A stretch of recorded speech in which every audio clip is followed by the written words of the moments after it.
Oh, all right. Let me make sure my mic is unmuted. It is. Hello. All right, let me put this over here.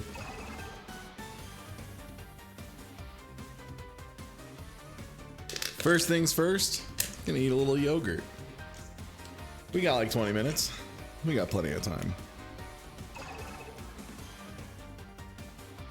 I'm probably mostly just gonna be like secretly labbing stuff in the background here.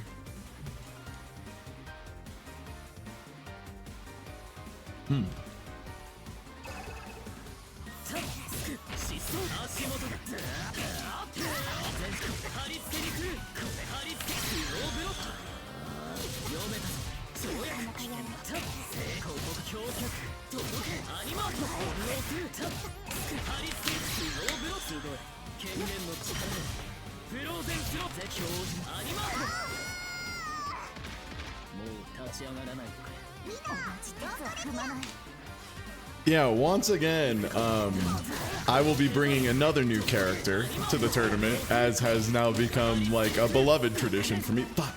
A beloved tradition for me. I gave myself 1 week to learn this character, and we're gonna see what I can get away with. I'm thinking I'll be able to maybe get like top 6. We'll see.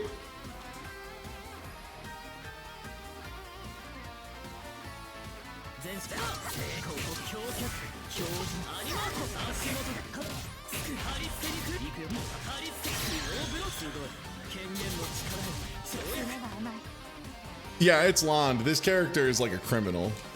Just to be clear, this character is like mad criminal. Oh, and he's not on screen. Shit. This is terrible for Londrake coin. There we go. Hello. Oh, you're telling me the character that can like do this is like good? No way.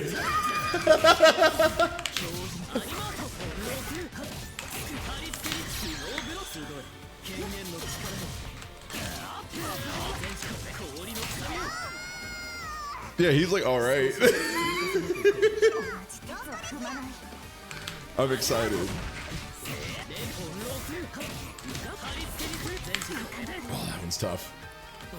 Like, here's the thing that I think is very funny about Londrakia.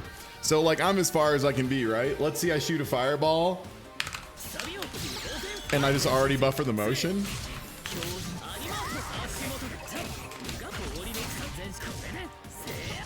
Welcome to the fucking bathroom. Like, what? Of a full screen fireball mid-screen?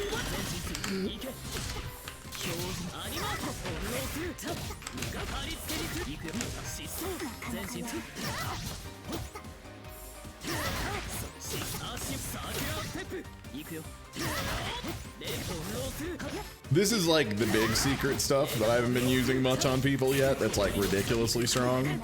I finally went and watched some very good Fox Up vids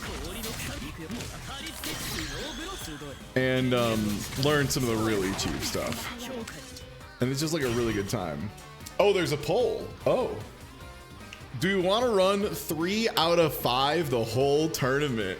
Ooh, okay. I mean, like, I'm for it. I think it'd be fun. I think I'd be a wild turn for the 420 tournament. I'm here for the big one. Yeah, absolutely.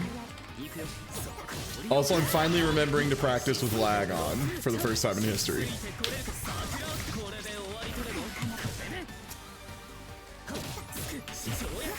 Oh yeah, speaking of things this character should not get.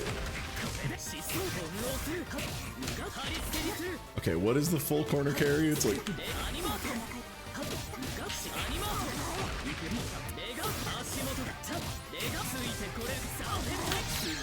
Fuck you. Like, what?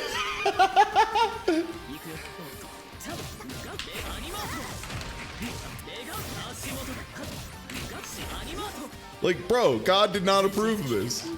Kamon did, and that's why Kamon's the hero. Kamon's the knower. And now you have to deal with Oki. And now you're a cube.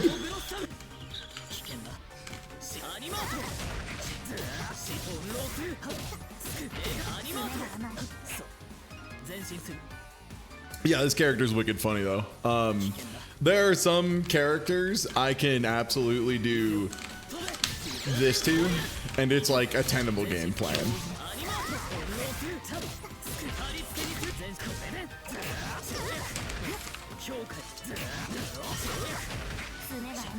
You found a cool new trick to try on someone? Shit, me too, dude. You too, huh? Whoop. That one's great. It's better when you pull it off in the really messed up way where it's like borderline imperceptible.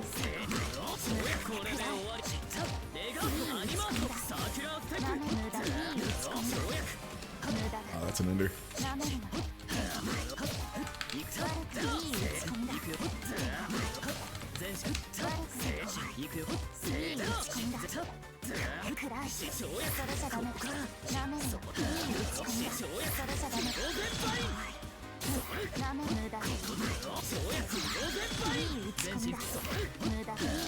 So there's a secret I can do after that makes the way you have to block it change. And we'll see. Maybe I'll do it during the tournament.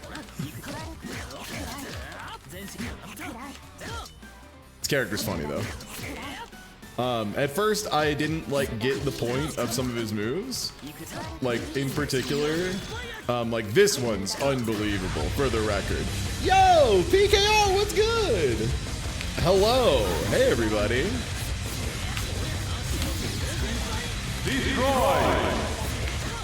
We're about to start up a tournament that I'll be joining in. I, for the third time now, will be bringing a different character. I think the tournament's starting in about 10 minutes. Yeah. Oh, this character's so cheap. What were you up to, PK? What was good?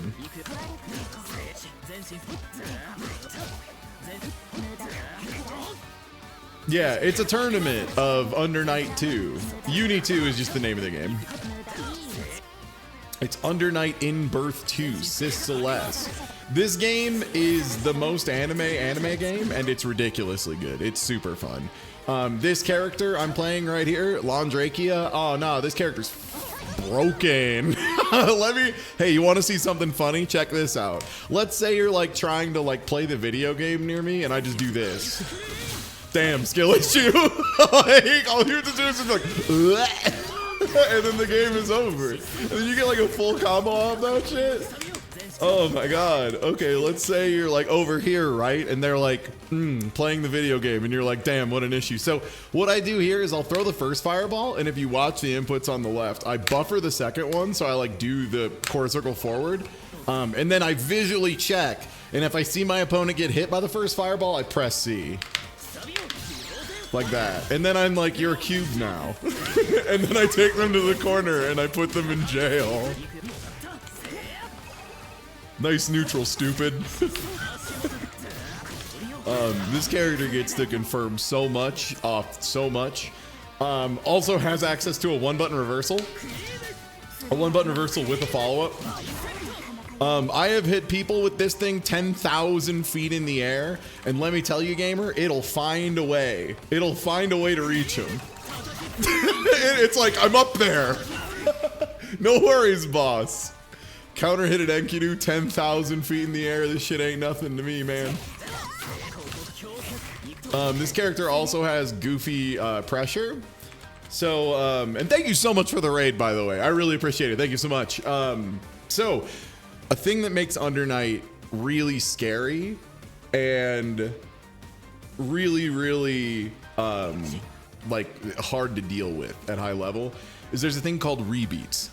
What rebeats mean is in most fighting games, all you can do is go from like light to medium to heavy, or from light to heavy, or from medium to heavy, or yeah, light, medium, heavy. You can only ever go up, right? You can never go back down.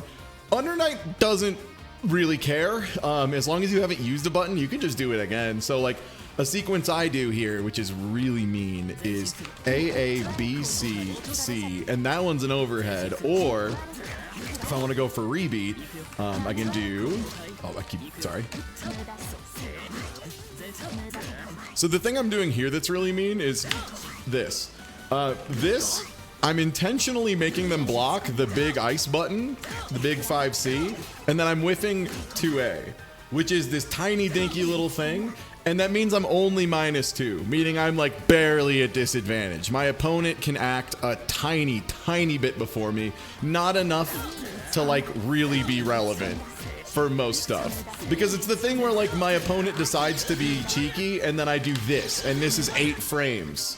And don't forget what happens if they've already not even gotten hit by a fireball. If they've blocked a fireball, because you get the debuff if you block it. See how she's like all snowy or whatever? It's ridiculous. So like, let's say I'm full screen and you get hit by this. Yeah, again, it's just if you get clipped by the follow-up, you just are a cube. And you can even do that full screen. And then you just get to cash out for them being a cube.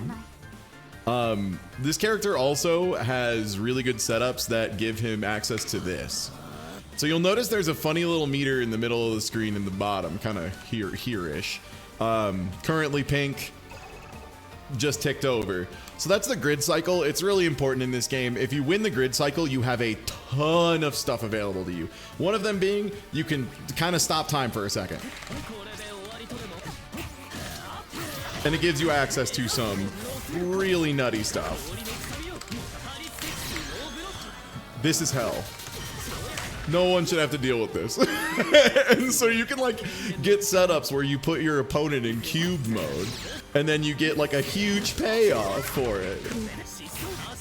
But another cool thing about Under Night is because of how combo structures work in this game, there is a huge amount of flexibility to your routes, and it has to change a lot depending on what button you start with.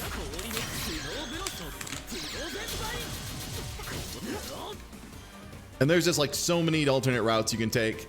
One of my favorite versions, one of my favorite enders you can do with this character, it's tremendously funny to me. Let's see if I can think like what route would lead into it really easily. No. Let's do it on the high prioritization route. No. This is why we warm up though. This route, you're a cube and now you explode. Now you're a cube and in a tornado. Oh yeah, if I'm paying attention, I get Oki off that too. That also turns you into a cube if you press a button. If you desire death. Other things you can do, like full screen, if like you're out here and your opponent doesn't have a great zoning game, you can just like throw this thing down. This is like really annoying to deal with. Because again, if you've blocked a fireball at any point, you're in danger of becoming a cube. If your opponent is blocking, another thing you can do is this. If your opponent is respecting your pressure too much, or like once I've conditioned someone with like a really strong rebeat game and I show them, I will just make them block forever, you know, that kind of stuff.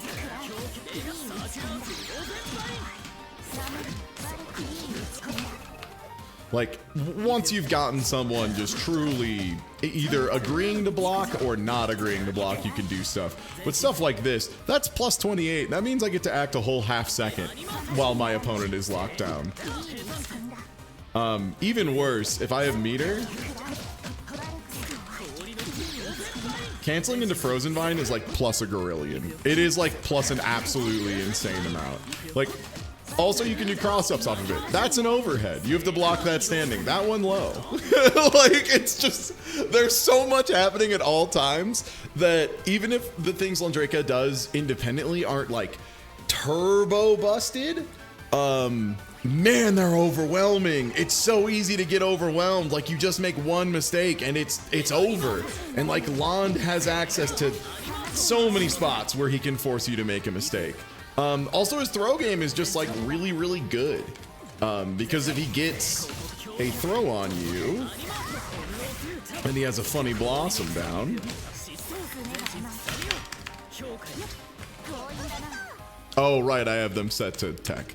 Well, either way, your throw normally does 1765. And if you get a setup where you throw somebody and they get shot, it's like 2300.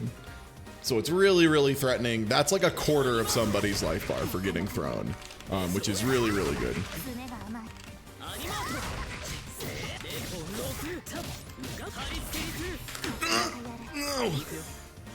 This character just also has a lot of like very criminal confirms available to him.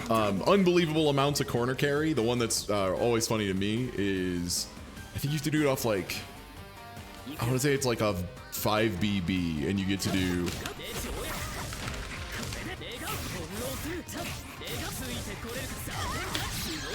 And now you're in the other corner and you're blocking. And it's just like, boom! This shit's hard, man. It's tough out here.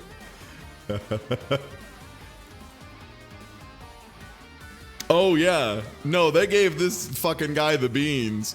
So at release, CLR, he was like a little rough. A lot of parts of his kit like didn't really work together. Stuff didn't combo into itself the way it should have, things like that. By late CLR, he was like pretty good. He was pretty solid from what I understand. No Americans were really playing the game other than like a handful, one of which being Fox of, thank God. But then this version, they were like, this butthole deserves everything. Okay, sick. Is that me? Which, oh God, I have to figure out. Sorry, I'm in streamer mode, so it doesn't show me tags at all. Who am I versus, Jin?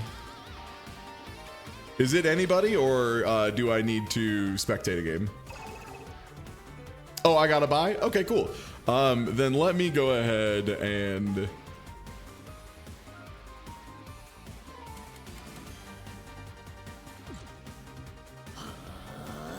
if I can convince someone to let me spectate.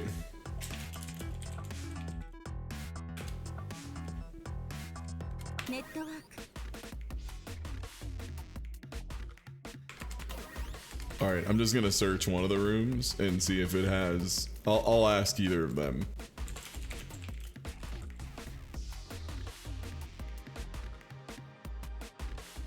Yeah, hold on. Also, yeah, the way I describe Londrakia, the way I always feel about this character is, so like, you know how people talk about like, you know, Karens and stuff?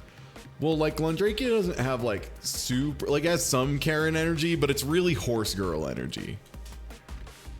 Okay, sick. And our Chimp Cola has got my back. We have a room for a round one match we should be able to watch. Let me go to my funny slot.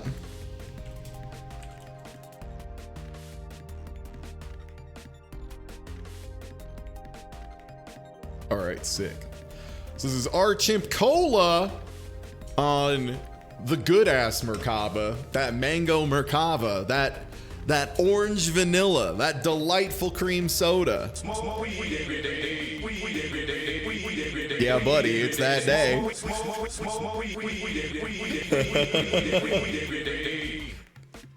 We smoke an EXS through cardboard tubes at inadvisable volumes. I hit it from the back. Now Hilda doing Revenant pillars standing up.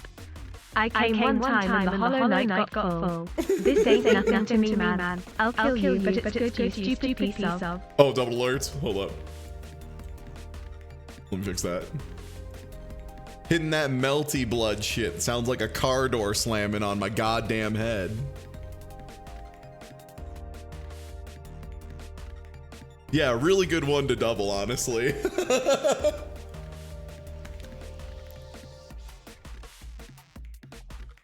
But yeah, thank you again for the raid, PKR. I really, really appreciate it. I hope your stream was awesome. Thanks everybody from the raid who's been hanging out. I stream 5 days a week. We're doing just a little tournament today because Jin decided to run one for the Discord community. I might be streaming some Helldivers too later tonight as well, as it did decide to just be super snowy outside. Oh. Is Joanna having issues getting into room?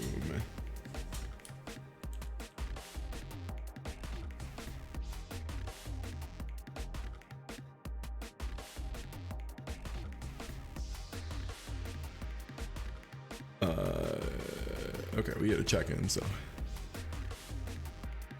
Yeah, it started snowing. It was wild because like Wednesday was absolutely gorgeous. I went out with my buddy Mustaine to a nearby park and played disc golf for like 2 hours. It was fucking awesome. It was so nice out. There were like 20 other people playing disc golf. It was awesome. And then today it's like snow and sleet. And yesterday was too, yeah. It came out of nowhere. It's stinky.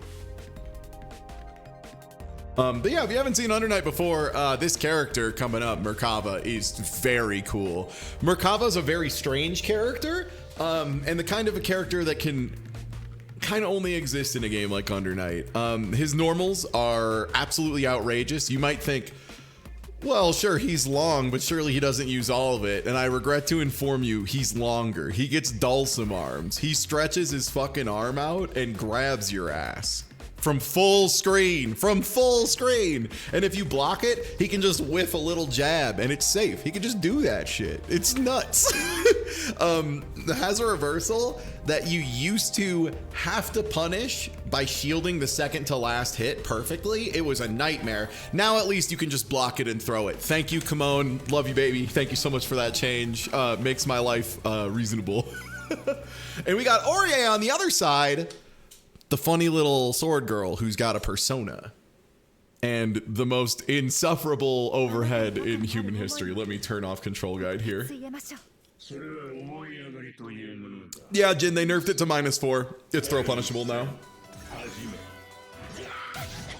Ooh, immediately with a wild fly. What an empty jump, that huge button whiffing through. Hey, wake up shield, going for a little bit of zoning. Ooh, grabbed. Oh, and the flight gets a reasonable confirm off of it. Fireball continues some pressure. Ooh, the jump in gets a cross up. Oh, this does so much. Oh, no follow up though. Decides to keep the meter. Under Night is a game where meter carries between rounds, so it is to your benefit to kill without spending meter if it is available to you. Under Night is a game that will let you optimize to an infinite degree, and I really appreciate that about it. Oh my god, what a round start punch. Oh, that's all real too, can you believe it? Ooh, with punish from 3/4 screen just to Merkava things. Oh, what a pickup from Archimp too. Back to the ground, does he bring the boys? Ooh, have a worm. Oh, worm? Oh, worm? Oh, worm? Oh, good defense from Joanna, though. Managing to block out the worms, but you can't block forever. And it's really scary to shield Merkava because he always has access to these, like, fairly quick standing overheads. Confirms into the infinite worth. Great knockdown. And now is just willing to hang out for 60 seconds. Gets a fireball and gets a hit.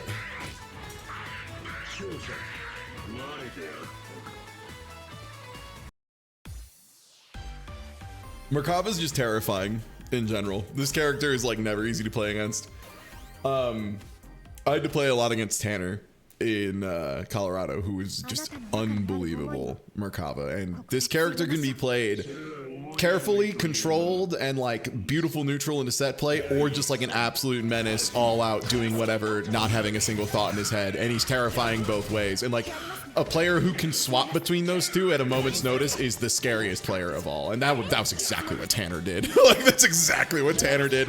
Tanner would just be like sitting here designing rockets in neutral, and then 10 seconds later would just throw 12 rocks at your window.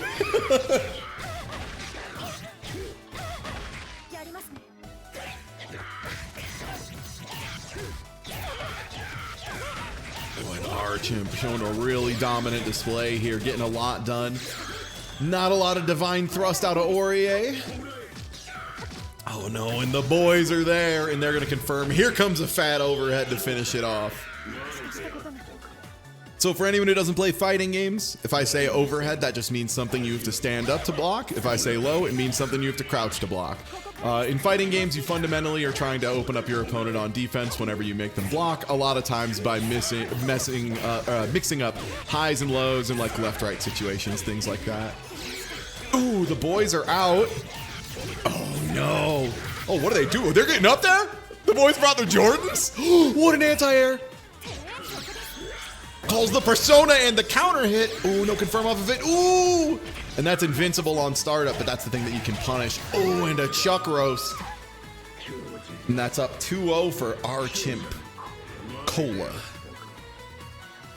And I believe we voted to go 3 out of 5 for the whole tournament because we had, I want to say like 12 or 13 entrants. So not a super ton. And historically, the tournament's Jin runs for the tournament are legitimately the fastest, most rapid fire tournaments I've ever experienced.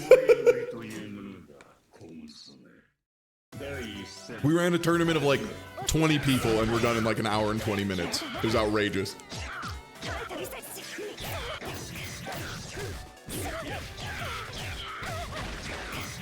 Yeah, so like the fun thing, Wire Mouse, about Merkava Skitter. Ooh, Smart Steer Ender, so clean, gets a good knockdown. The way Merkava runs, where he does the little skitter along the ground, in the version 2 games ago, so not Uniclear, but Eunice, Undernight in Birth ST, it was hard to tell when Merkava was running in whether or not he was doing an attack or just running at you, because there's a mechanic where you can stop time and like look and see what's happening for like 30 frames, so like half a second, and in that half a second, some of his attacks, like his crouching light where he like kind of bites at your ankles, and that run were just indistinguishable. You just like couldn't tell them apart in time. So from that game forward, largely because of Merkava's run, now if you do the time stop move and your opponent is attacking, they will flash red. You'll literally see them like light up red and give off a mist. And that's because of Merkava's unsettling little run, and that's gonna be a 3-0. Merkava, our chimp, just putting the pressure on, never letting off the gas. Just absolutely saying neutral is my turn.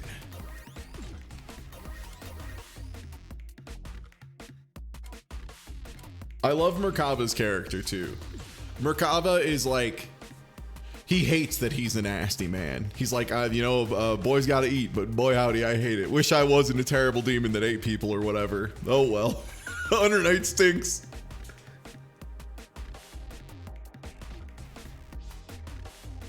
All right, and I think that is 1, 2, 3 reported out of 4, I want to say. So I believe there's 1 match left, and then we'll be going into the next round, which I believe I will be involved in. I'm not looking at the bracket though.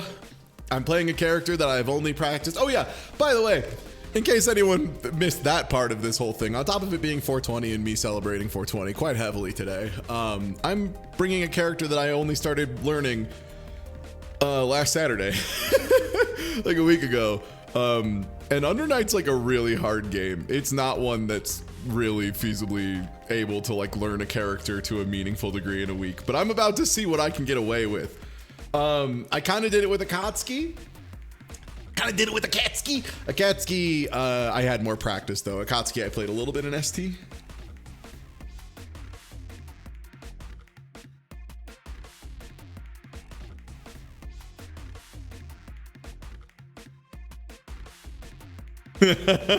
Yeah, counterpoint. That's the one. That's Andy gets it. So counterpoint to anyone trying to play neutral against Landraka.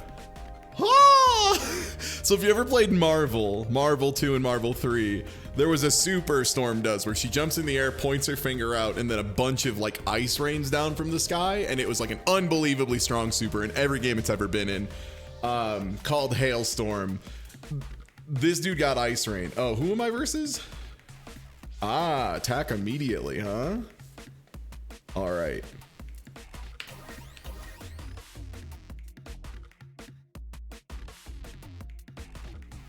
Oh, the person I was warming up with before the tournament.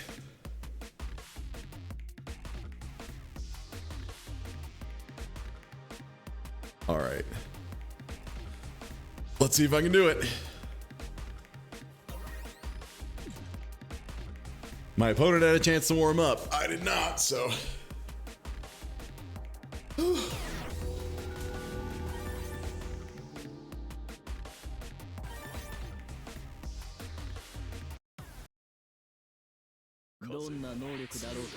Well, my opponent doesn't know as I've taken a lot of medicinal herbs since we last played.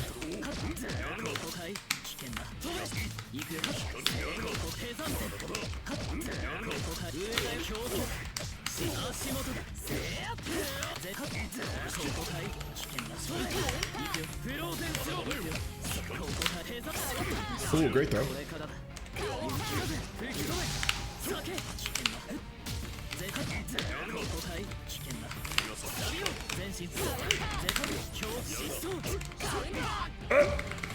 Oh, I didn't get chain shift ever. It's so bad. Oh, that was so bad. Overhead. Okay, okay. Okay, wake up.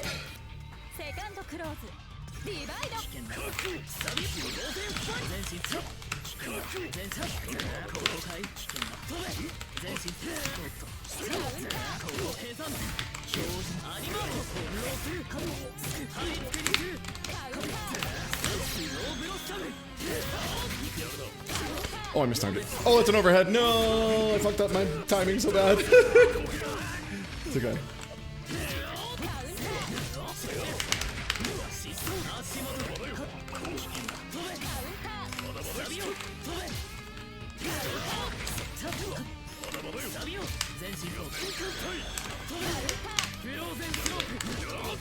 Missed the microphone. It's fine. Cube. Fireball. I jumped. Woo, good defense. Blocking the overhead. Get the knockdown.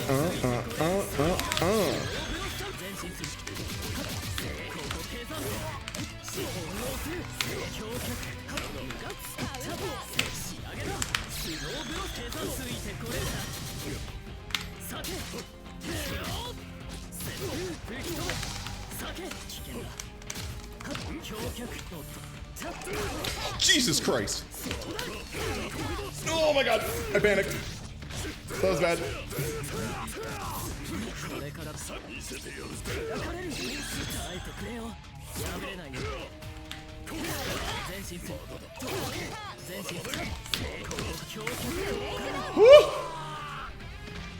All right, nice. Tack is no fucking joke, man. This shit's hard. Tack is no joke, dude. I gotta win 3. Oh Jesus. In this economy?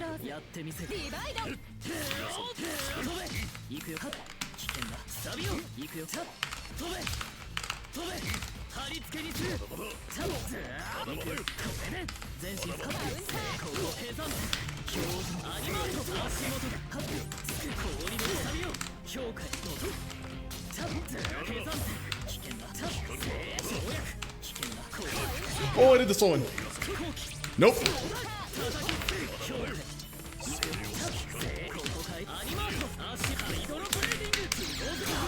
Oh, I did my thing late. You got away with it. Woo.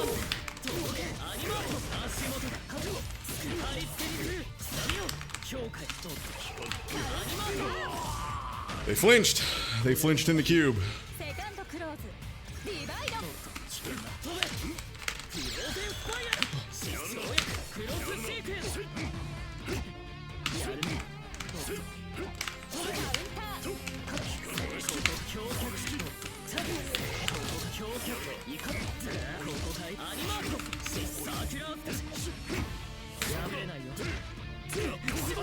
Sit up. Oh, I rolled at a bad time. Oh boy. Thank you, huh? Let's go on.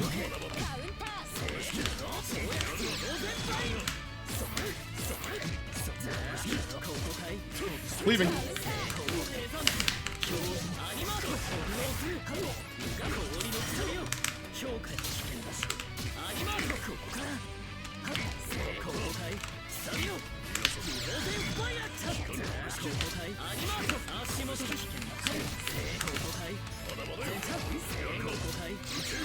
Oh my god, I got punched.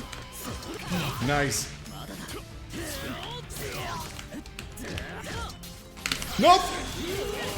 That's so cheap. It's so unfair. It's so unfair. Why did they give Landrakia this move? Why did they give me this? Why did they give me access to this?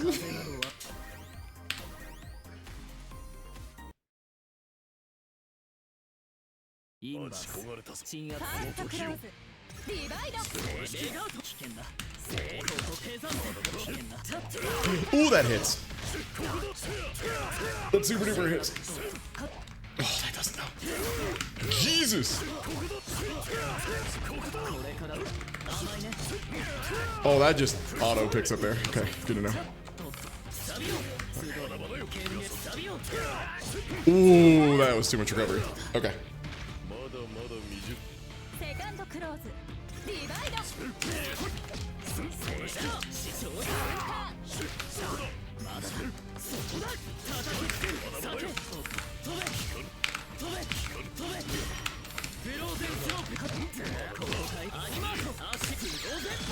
I'm sorry.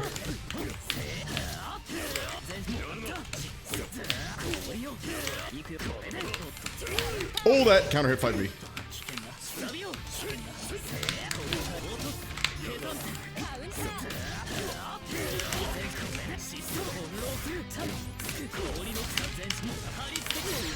Oh, does he get it?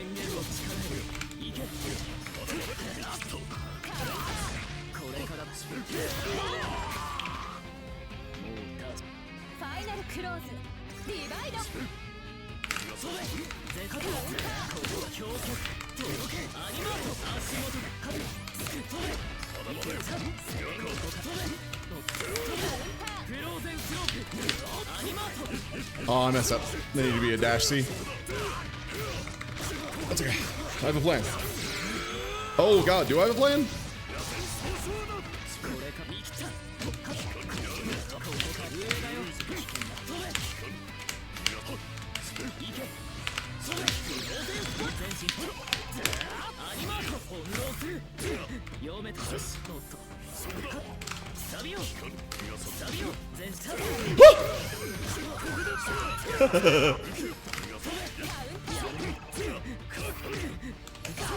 Oh, I whiffed 2A. I'm dead.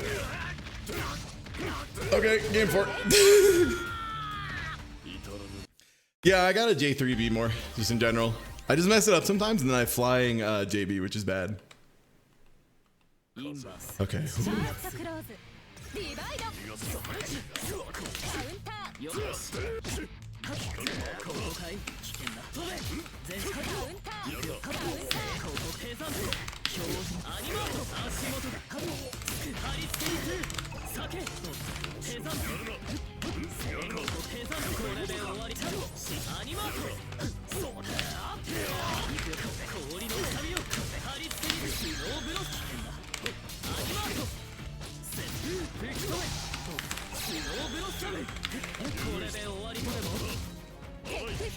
Good tack. Okay.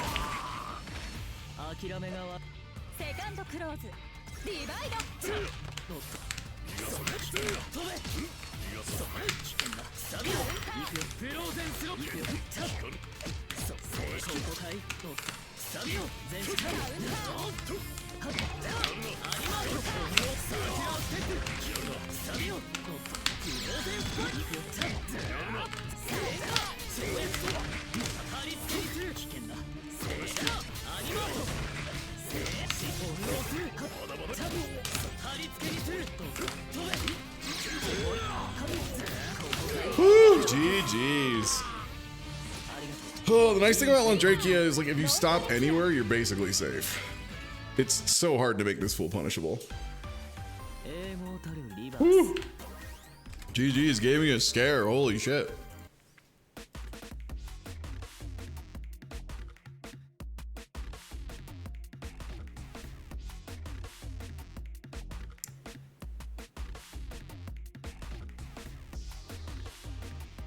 Who is Miniman up against? Oh, Archimp. Yeah. I'm like hoping I get to stay away from Matt as long as possible, because like his Hilda was legacy nice, and then now he's like been really into proving Hilda's like actually still really fucking good in UNI2, and like he makes a lot of really compelling points. He makes a lot of really strong, compelling points and a lot of convincing arguments. We might see them later.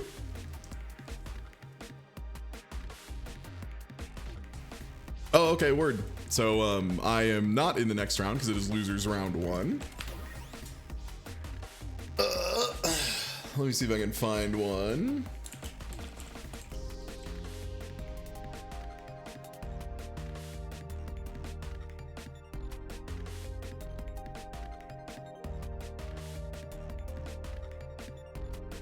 Let me see who all is playing. Yeah, you know what? I'll just take another Archimp round. Oh, that's create. Sorry, I meant to search for a room.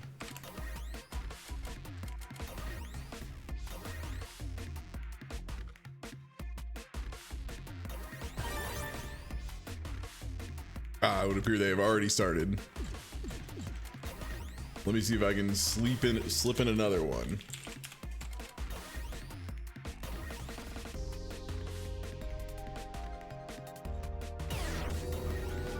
There we go. All right, sick. We will peep Tack's next match. Damn, in the really good switch colors too. Also, like watching Enkidu is just hype, dude. This character is so sick. Enkidu in the game Undernight has the like the grappler DNF factor of, in the middle of all these wild wizards and shit, he's just like a buff guy. That's like kind of it. He has things that are like holding back his full nasty power because he's just like a big strong man, and that's kind of it. He punches really good, and if you punch him wrong, he grabs you and throws you on the ground. Yeah, he's also very aesthetically sick. 100%.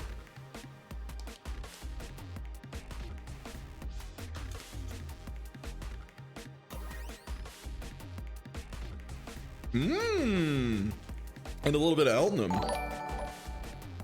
Yo! Thank you for the sub, I believe on YouTube. If you see this later. Okay. Eltonum, for those of you who don't know, is a guest character from Melty Blood.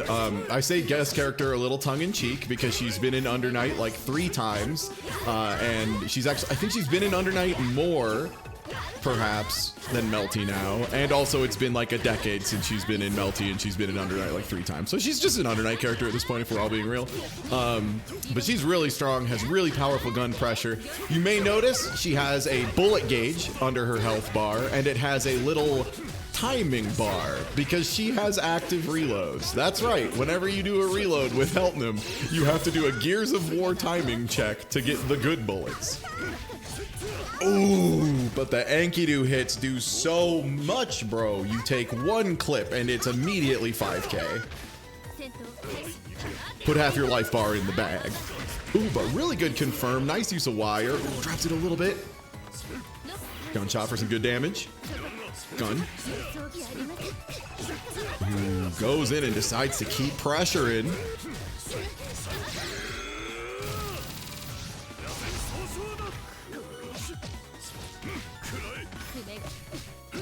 At the time, ostensibly the main character of Melty. That's very funny. So there's been a couple guest characters in Undernight, and I like that they all have a different take on like how to interact with the lore. Because Eltonum's very much like, I hate it here, this place sucks, it's whack as fuck, all y'all are whack at this shit, I want to go home. And then you have Akatsuki who's like, mysterious, I don't understand where I am, and then sees someone with 2 guns and it's like, 2 guns, I know that one.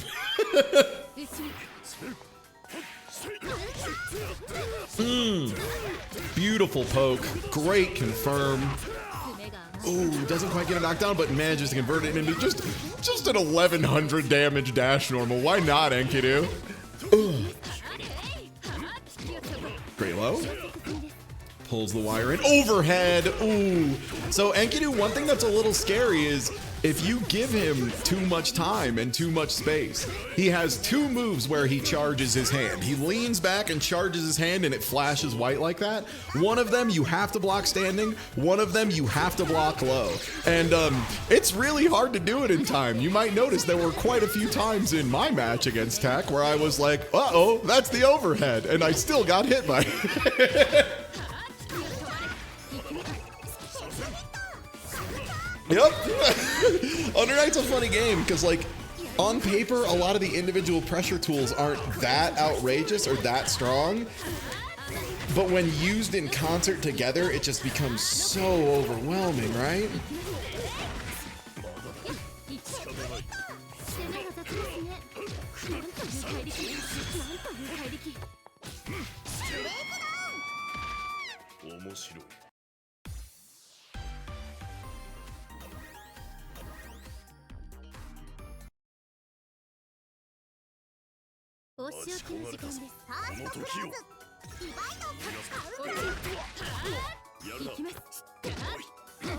Ooh, really smart press there. Yeah, overhead coming in hot.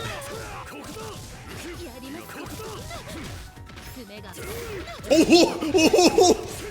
So, okay, another fun thing about Enkidu. Every character in this game has some form of special property. Enkidu's is called Havoc.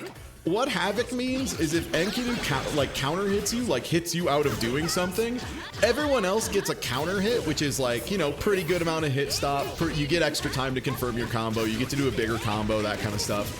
Enkidu gets Havoc. Havoc is like counter hit plus turbo. It's obscene. It gives him so much time to pick stuff up. There are a lot of situations where Enkidu and the other character will hit each other, and Enkidu will recover so much earlier than the other character because they got counter hit with Havoc that he'll just get to do a full combo. So, like, even if you're up close to Enkidu and you're pretty sure you should be able to press, it's so dangerous because if he counter hits you, a lot of times it's just so good for him. Oh, what a cross up! Cross up overhead, the dunk, step. Good knockdown. Backdashes out to try and build a little bit of space. Rolls through the stomp. Back up. Ooh, wire picks up. So many resources. We have grid, we have Vorpal. Oh, just press A plus B plus C 2 times and you win. That works too. Sentinel putting one on the board.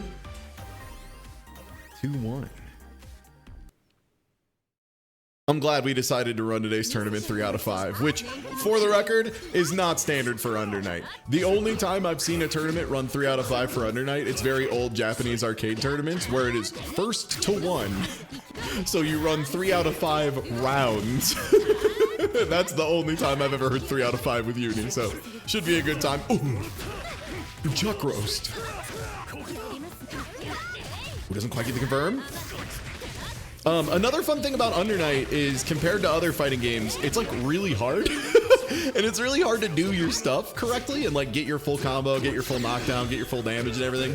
And you can like decide to do something simpler that'll get you your knockdown, get you your pressure, but you're like always, you know, not playing as optimal as possible. So like at every level, there's always a non-zero chance your opponent's just gonna make a really goofy mistake and not, you know, and not finish you off, and then you have one chance, and buddy, all you need is one chance. That move's so funny. They gave her that move in Under Night too. Other interesting thing, Under Night, so in most fighting games, you can't be thrown while you're blocking. They just won't let you do it. The throw will just whiff. Under Night, you can be thrown, but your opponent lights up with gold rings, and you have twice as much time to press a button to stop the throw from happening. So it's like, you can do it, but it's a lot easier to react to. Oh, great use of the punch. Oh, presses against the overhead, but unfortunately air techs out. Does this work? So much damage. Oh, great reversal. Knockdown. What's the Oki? Just Raw does a counter. Raw does a reversal. Oh my gosh, we're net play gaming. Oh, blocks the low. Great defense. What's the reward? Has Vorpal. Has chain shift. Has meter. Has the football. Has the rock. What's the mix? Rising JA. Oh no, backs off, but that's okay. You've got a gun. The ankles have been turned to dust by Enkidu's big hand. Incredibly good stuff. Tak taking it 3-1.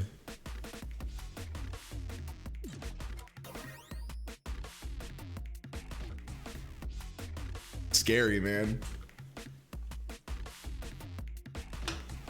Large hand taking them ankles.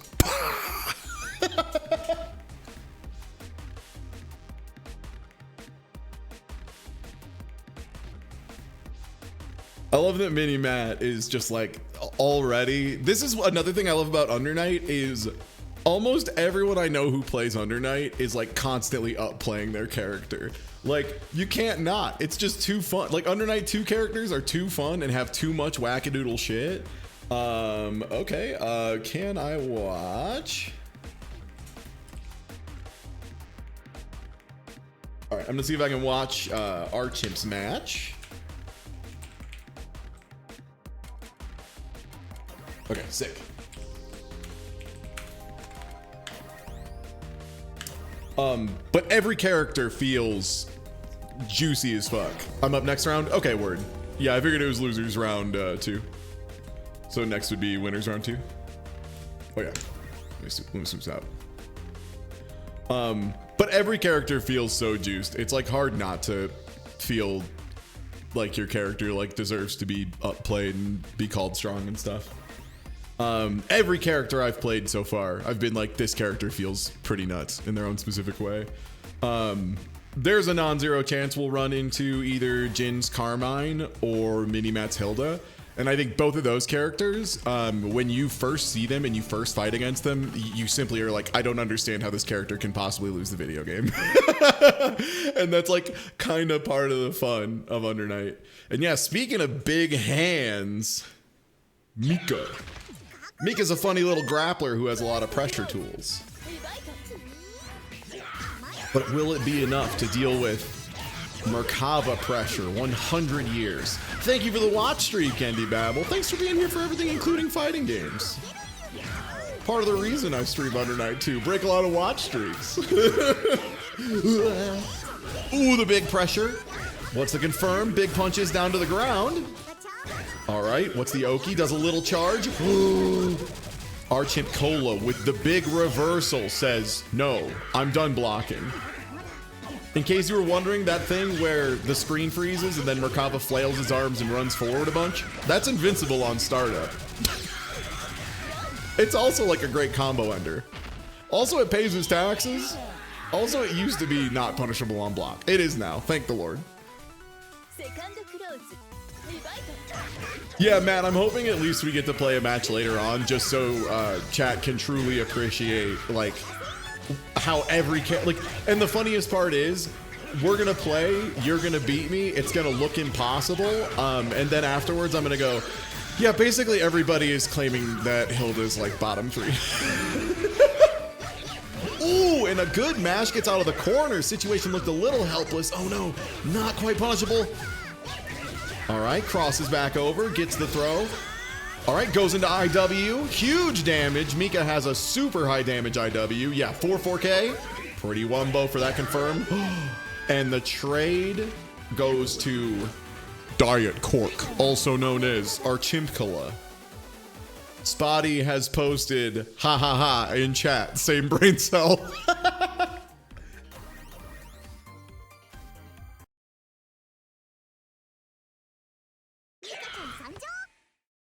Yeah, exactly. It was only punishable on shield if you shielded the second to last hit. If you shielded more, you were spending too much meter. And if you shielded any other part or shielded longer than that, it wasn't punishable anymore. It was agonizing. Now you can just throw it.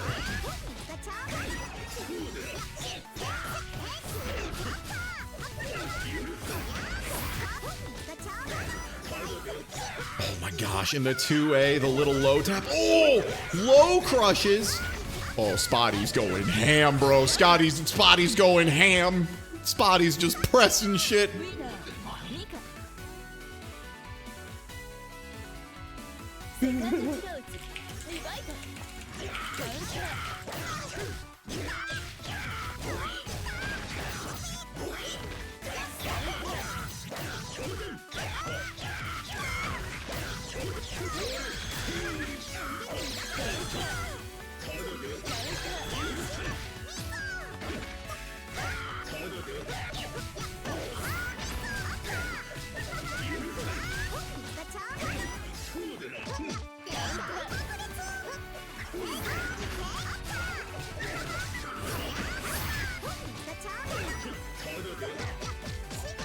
Wait, did they change the name of Hilda's theme from like something despair to relatively despair? That's amazing. Also, what a cross under. Holy shit.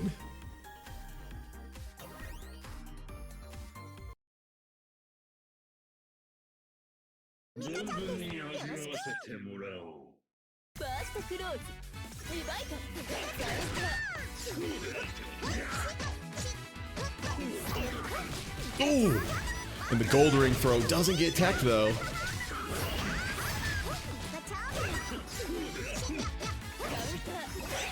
Good patience. Ooh!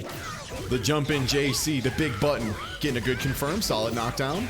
Oh my gosh, he gets the OTG there into Fireball? That was so meaty! Oh my god, that was so meaty. Holy shit, that grab was nuts. And the run under? Oh man, Spotty just sneaking around, causing a problem. Does this IW kill? I think it does. Mika. Mika-chan.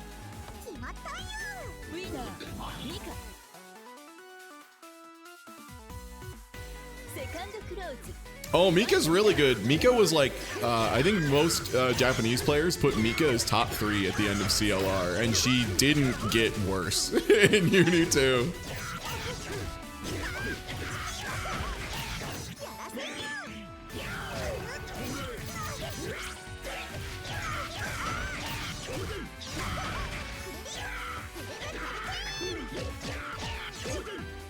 Okay, nice defense. Oh, the command grab lands.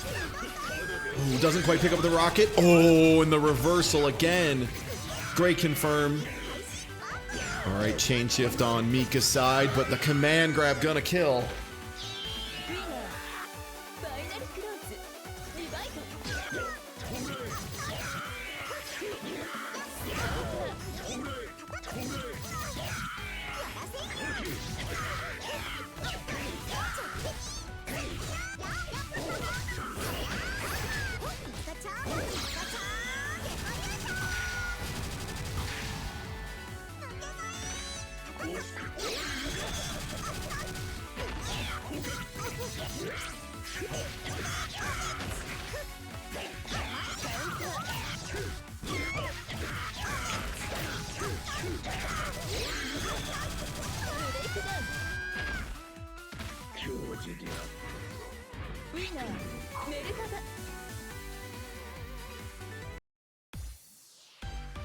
All right, 2-1.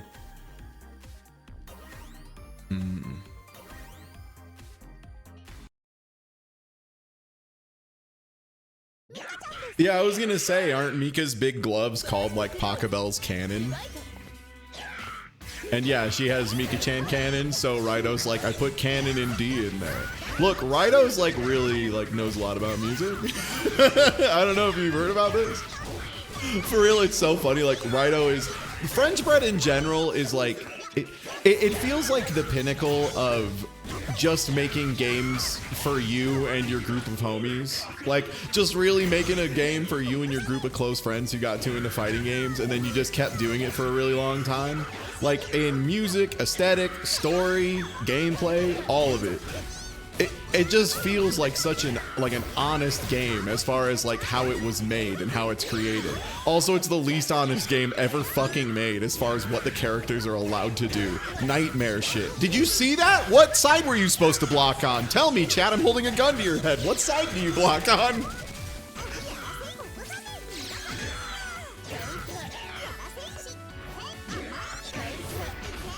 West, that's right.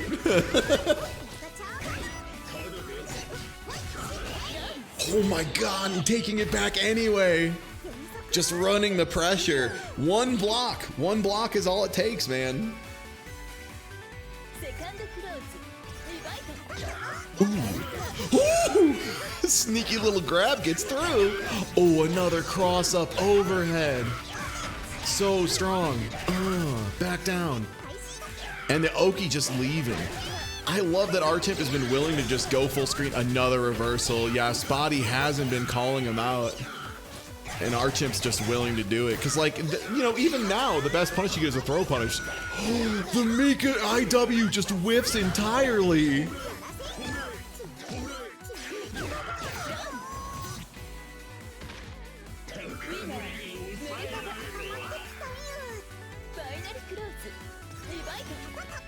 Where's the block button? Bad news. This is the perfect anime game, which means it doesn't have a block button. And there is a one button DP, but only for one guy. That means it's good. Ugh, another one. Yeah, our Chimp's just gonna keep doing it until he gets caught at this point, right? Like, he's basically gonna get like 2 rounds off that, like just health value.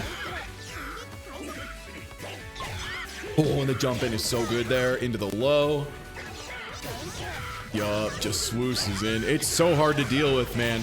Like, if you do anything, and that's gonna kill for sure. If you do anything but your dedicated anti-air against Merkava swooping in, like, you're just asking to get hit. It's so dangerous. Oh, this game is so rewarding once you learn how to do stuff. Like, stuff like rebeats are outrageously fun, and it just feels so unfair when you do it right. And it also feels incredible when you answer it correctly.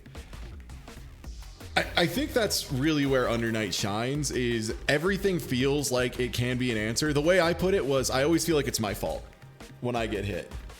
Fucking, I have to play against Jin, son of a bitch. All right, let me make a room. I mean, you know, like, it makes sense. It's like, there's only so many people in this tournament. And I won round 1, so of course, Jin round one. Jin, you know what it is. Room's honk, bro. All right, everybody. Oh, no, this little shithead called Carmine. This fucker be throwing blood gems all over. Nah, this shit's bullshit. Run around jumping on shit. He ain't never run out of that turning blood into crystals potion.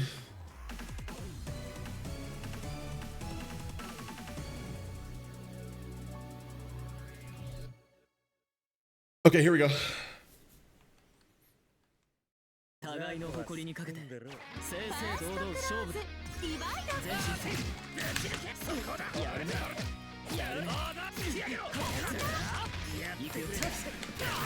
I didn't block correctly. Oh boy.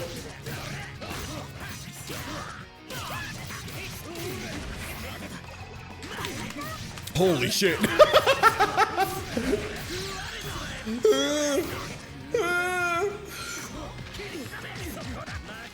I don't believe. No! What? That jumped over my reversal? I hate this game. Oh, and the throw. No.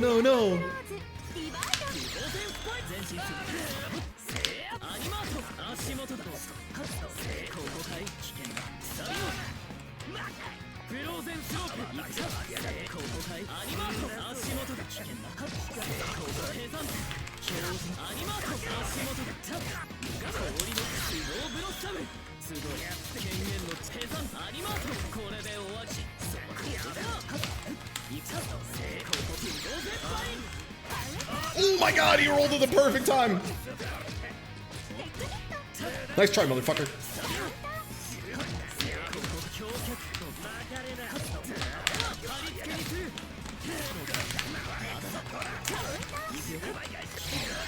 Oh, I tried to do J3B and I fucked it up. I got JB. No. The other glitzy gladiator. Overhead. Oh, I thought the fireball would hit him. I can confirm it into C fireball. No. I'm so dead.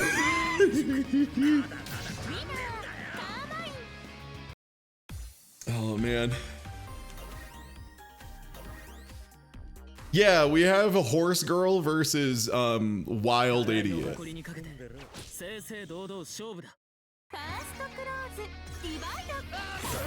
Oh, that's so cheap! I can do that? Bro, who programmed this guy?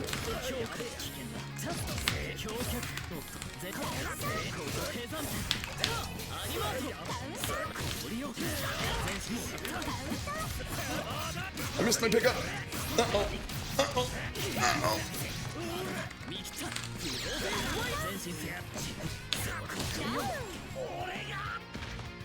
Bro, that move's crazy.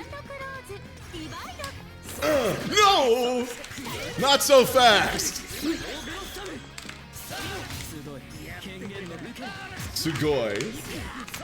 I don't believe it. Oh my god. Why does Carmine run so fast? Who approved? move this! Come on! Why did you make another character possibly top? Not so fast! Possibly top 1. I fucked up! Whoop, whoop.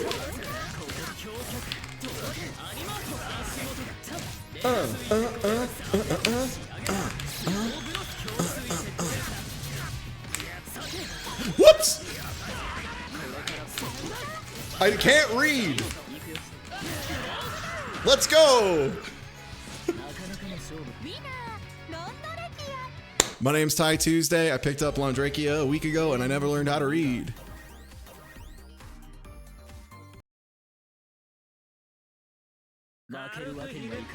Oh, you're plus? That's so fun.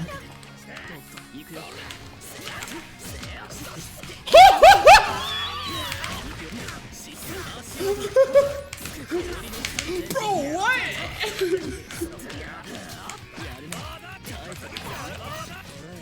What? Oh, he threw my DP. He's so smart. That was a little too far. Oh, that stuffed 5B. Got damage in. Not so fast. You thought you were playing a good game.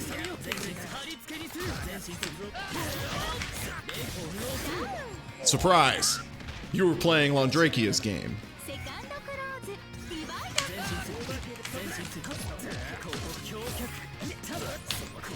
Too far.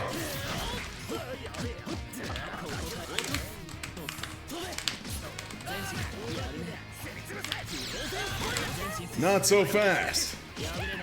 You motherfucker, what a throw! You motherfucker, what a reversal! I'm jumping. Oh, that was a bad idea. The wheel was out. It was a great idea. It was a bad idea.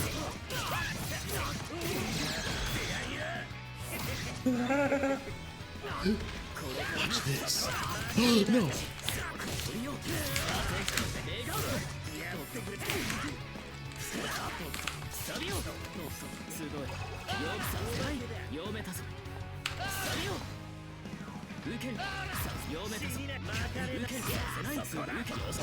Oh, nice. I was trying to build enough grid to get the cycle, cancel, and go into the next meter, or the next round with full meter. Whoa. Jesus Christ, he's so fast.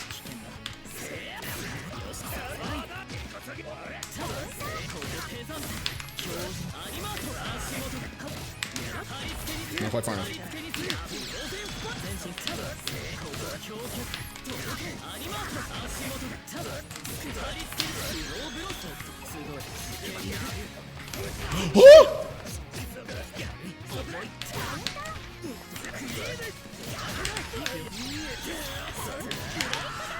Oh, I'm so lucky. I'm so lucky. I'm so lucky. Every day in my life, I wake up and I'm lucky. Every day I go to bed and I'm lucky. Bro, it's so easy being me when I pick Londrakia.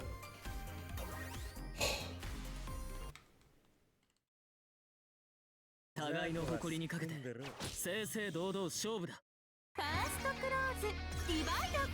jumping straight up. I'm jumping straight up an additional time. I should have confirmed it better. I didn't hold J3B, so I just got a whiff JB, which was really bad. Now I have bombs on top of me, and now I'm blocking Carmine, and I'm in the corner. Who's the caveman, dude? Oh! I'm over there! Jesus Christ, I can't believe that fucking worked. This character's so privileged. Wow. Not so fast!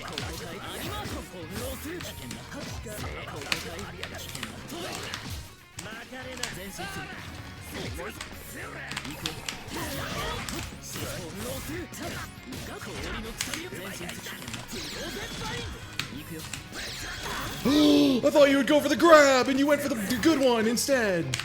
You fucking stinker.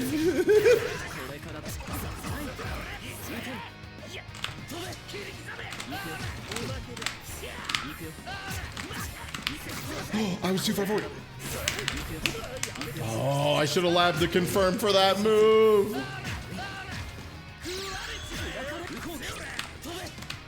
Okay, I got the meter. I got the meter. I got the meter. I got most of the meter.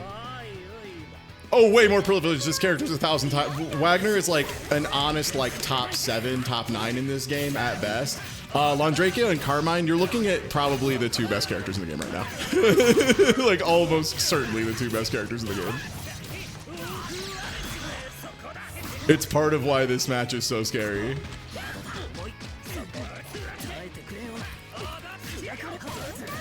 Fake.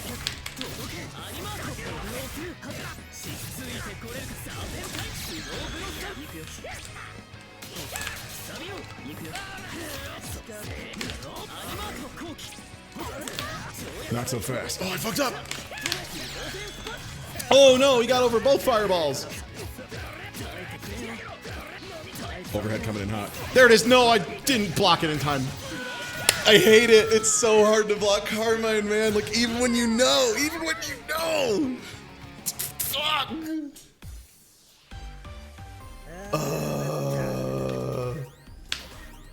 But yeah, no, like, the thing too is like, it's funny. Japan never put Wagner above, like, top 7, like, ever. Yep. Shit.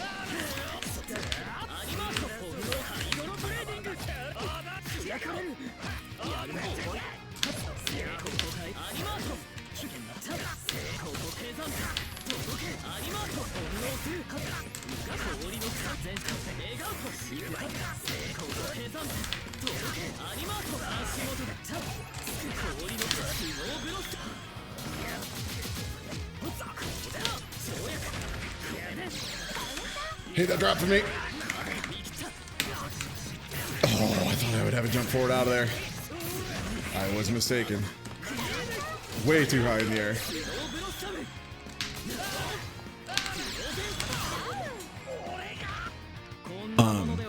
Londrakia EX Fireball is 8 frames to start up and goes through all other projectiles.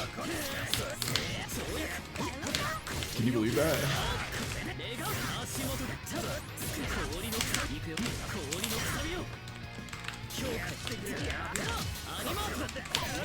Nice.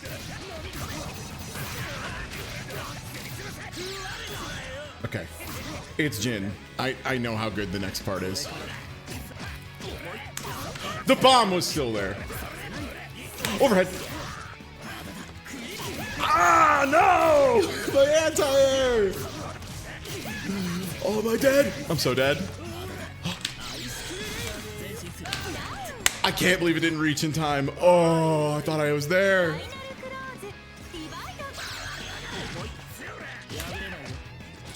I swear I teched. Oh, I'm just a little late on overheads.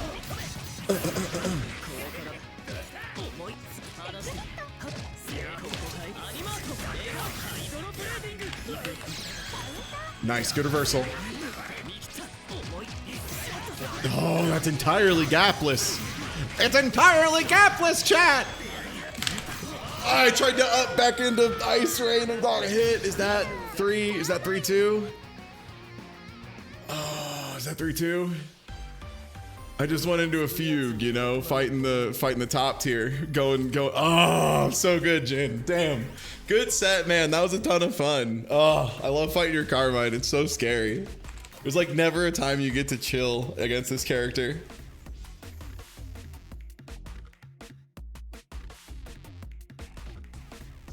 No, it's cool, Jin. I got some. Or it's cool, Igrik. I got some healing herbs in me. I'm fine. All right, sick. Yeah, just 2 guys just jacking their crystals all over the damn field. Legit though, I feel really good about this character for 1 week. Like 1 week is not a lot of time for about any fighting game except for maybe like original Grand Blue Versus, like Grand Blue Versus Not Rising, not the new one, the one that came out in like 2019. That game you could learn a character in like 3 days. But like other than that, Rekka's on Whiff, they're so cheap, dude. They're so cheap. They were like, what if we gave a character a special move that was everything everyone hates about Bardock in Dragon Ball FighterZ, and also it's a mix-up?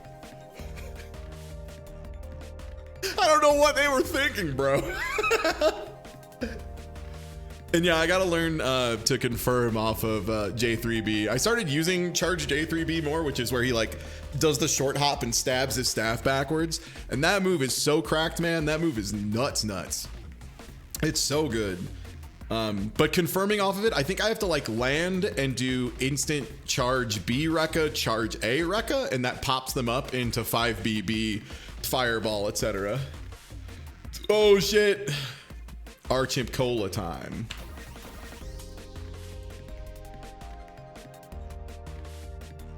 Okay, here's where I gotta be real worried I might get knocked out, because man, Archimp.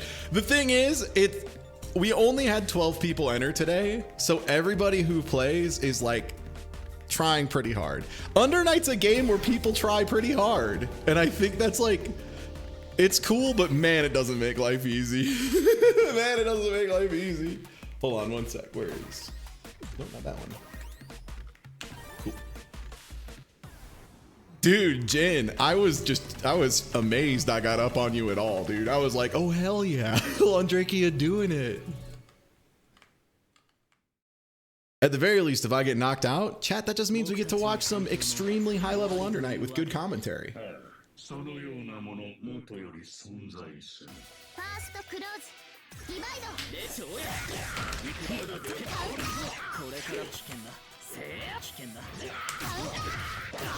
I tried to V-drill it. Wrong character.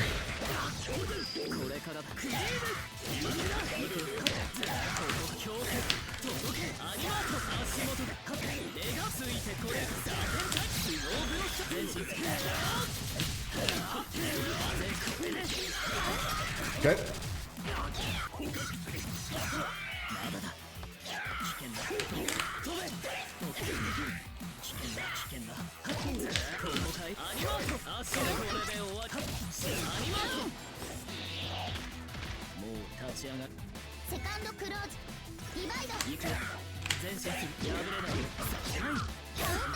Overhead.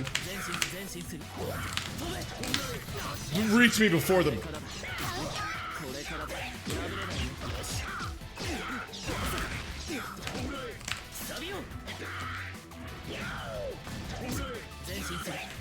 Oh man, Terror's missing. Ugh.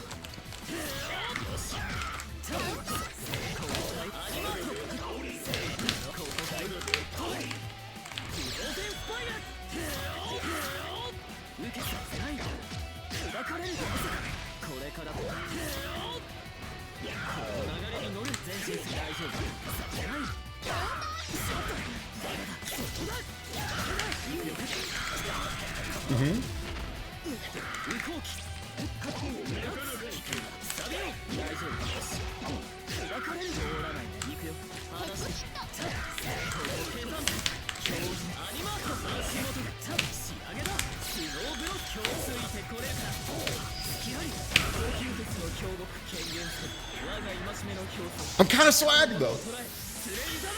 Crucify the noodle.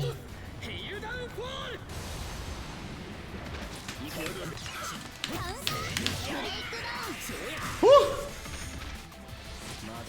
For 1 week, that's pretty sick, right?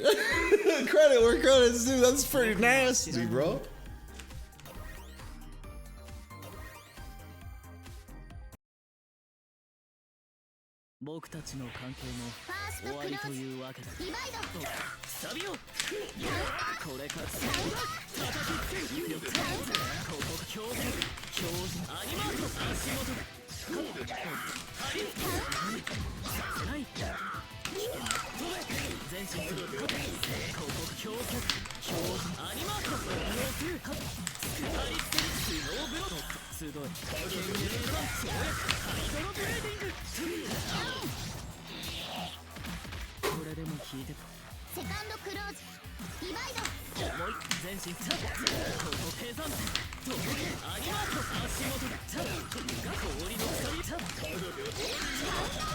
Yep.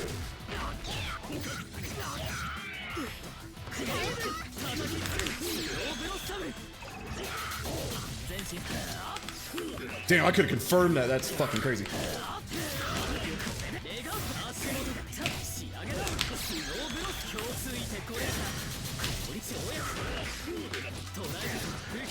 Whew. Okay.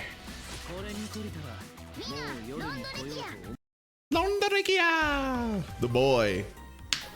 And thanks everyone for hanging out. Again, part of the reason I broadcast these is just like, I think Under Night's really cool, and I want people to be able to watch like fun upper mid-level now, unfortunately. Everybody's getting too fucking good, but upper mid-level matches of Under Night.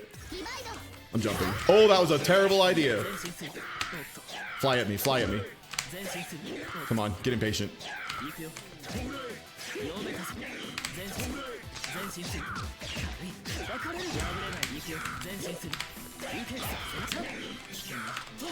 Oh, it's so fast.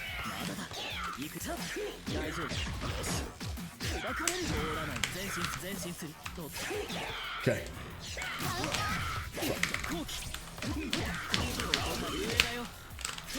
I fucked up.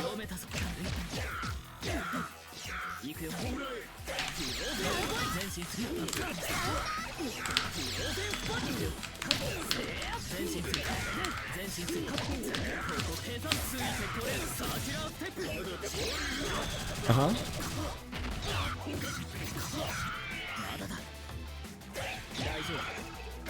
Oh, I tried to throw, but I was like a frame late. Hopefully I don't die here and I get to cash out. Oh, I might not. Oh, I'm dead. Nice.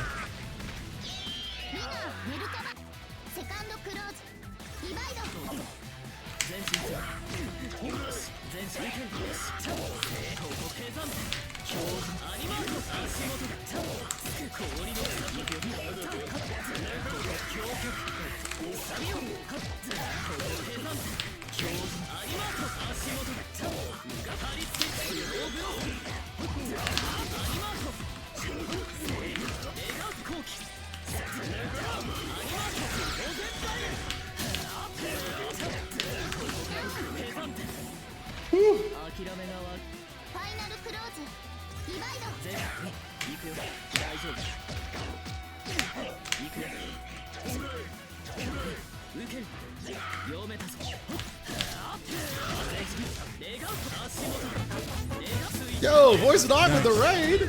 Nice. Yeah. Yo, what's good? Good. This mix-up goes out to voice of dog. It hit for what it's worth. I didn't confirm it right. I apologize. Thank you for the raid. We're in the middle of an Under Night tournament. I'm doing a little bit of a run. Oh, my thingy. Nice, shielded the jump in. Oh, I dropped it. Woo! All right. GG's. Yo, what's good, voice of dog? Hey, I'm Ty Tuesday. We're playing tournament, and I'm playing a little bit of Londrekia. I've played 3 different characters in every one of these tournaments, and it's been like a really good time. So I figured we'd keep it going. So starting last Saturday, I started learning Londrekia, often considered the best character in the game. After a week of learning him, I have to say, I would be inclined to agree.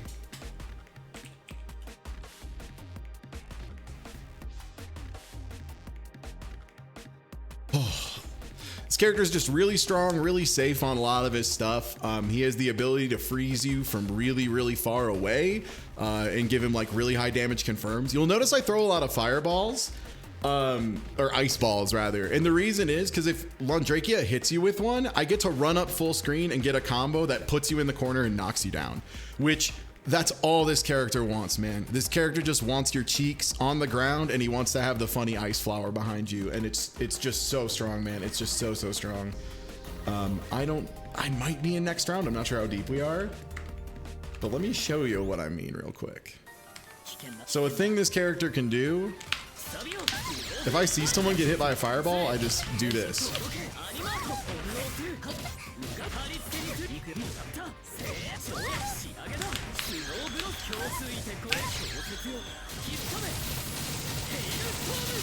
Way to get hit by a fireball, numbnuts. Like, it's crazy, right? Like, he gets to do so much. It's so nuts.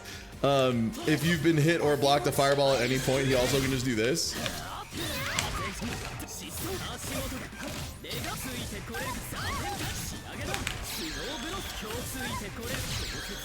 Like,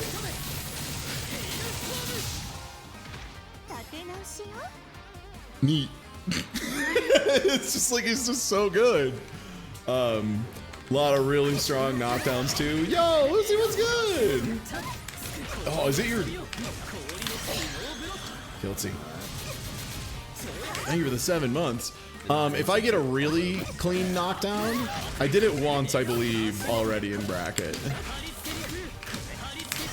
But there's a thing where the funny ice twink gets to fully keep the other person locked down the entire time, gets to charge in their face, and then still gets to do this afterwards. Which, if they flinch, means they're likely to get turned into a cube. He also just has the ability to confirm shit from so far away.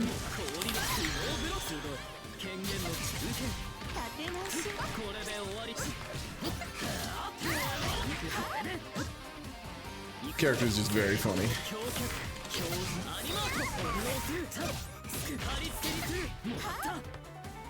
Oh yeah, I love Lundrakia's new theme. Like, everyone, so Raito decided everyone's theme kicks ass, and it already starts at the part that's really good for fighting games. So he's like, what if partway through I just added a new, even more hype part? Ah, well, if it isn't miniature fucking Matthew. All right, one sec. Matt, just get in call. Let's just do this.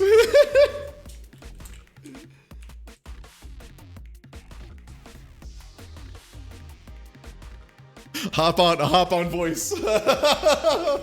What's up, Buster Brown? 1v1 me, bitch. Honk room's already up. Oh man. So wait, who got you into losers bracket? It was a very, very close round against Bato.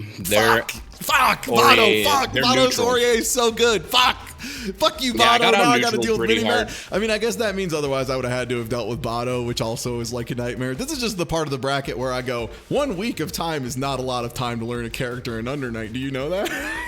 It's tough. Yeah, man. Well, good luck, have fun. See you at Evo, fucker. Same. Etc. Yeah. Well.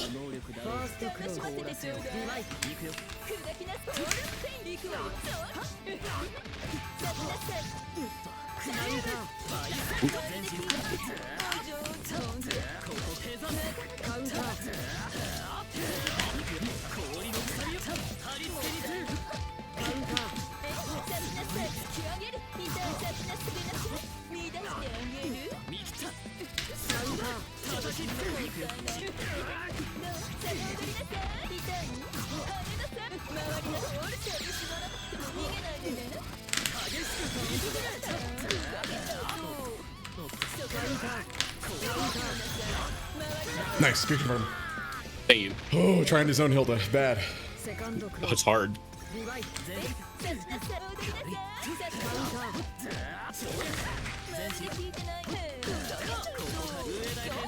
Well, I hate it when other people do that to me. It's cool when I do it.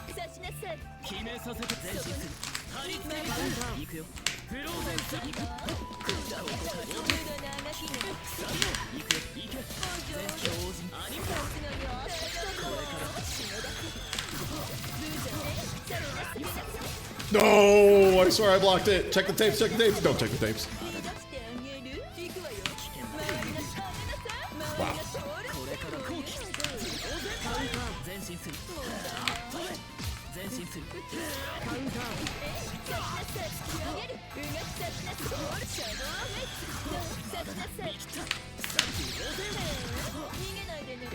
You can't confirm it, suck my nuts. Yeah. That's all I got, bro. Nice.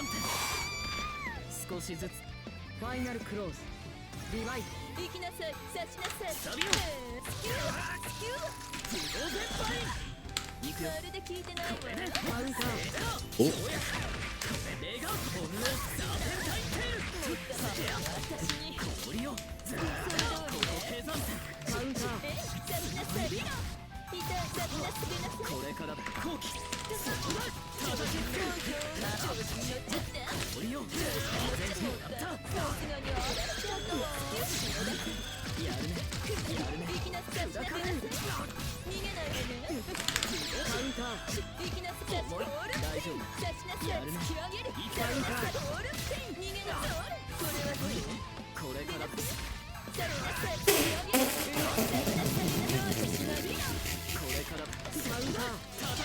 No. Oh my god, I don't want to win on that. Come on.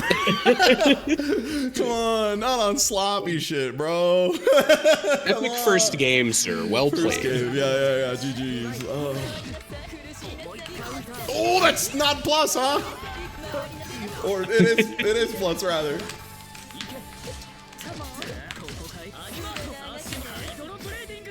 Yep. Shouldn't have overextended. That was stupid. See if I can get this. No, I can't. Still the low from there, huh? That's crazy. I love that for your character, bro. Me too.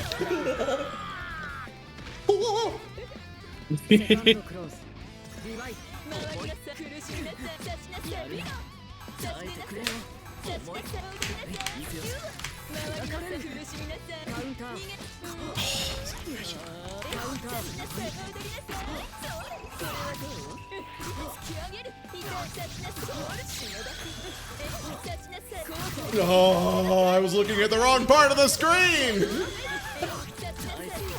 Again. All right, I got one, so I feel pretty good about it. All right, mission accomplished. Oh, that's the other reason I wanted to stream this is I'm like, people need to know that it wasn't just that I'm like, you know, a little high. You know, I'm not like high enough that it's gonna ruin my, that's a low! That it's gonna ruin my gameplay or something. It's just this tournament's really hard. Weirdly good players. Come on! Oh, I got the confirm. Ah, Puda!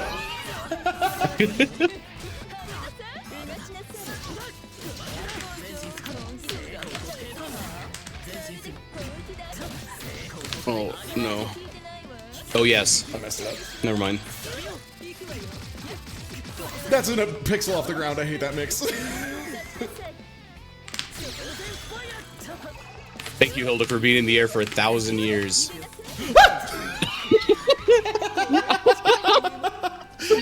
That's the correct reaction to the all pins, right? Yeah. It is like getting hit by a ghost.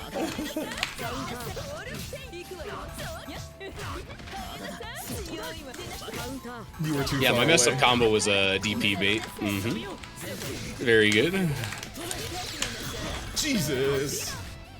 I'm like out here doing experiments and the answer's bad. That's just a confirm. That's not even me getting hit.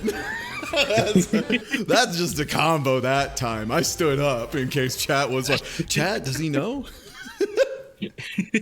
Chat, he knows.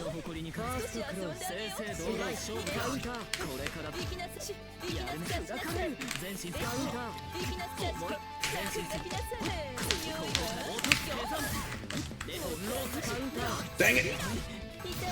Let's see if I can get it this time. I did it. You're in the corner now. Isn't that cool? Oh, almost got the confirm. Fuck! Fuck! Come on!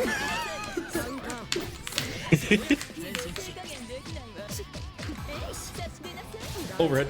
Yep. The stone. Dude, I love this game. This game's so good.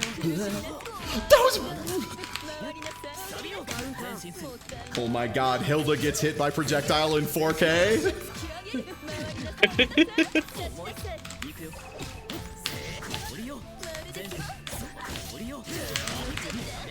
Real, not clickbait.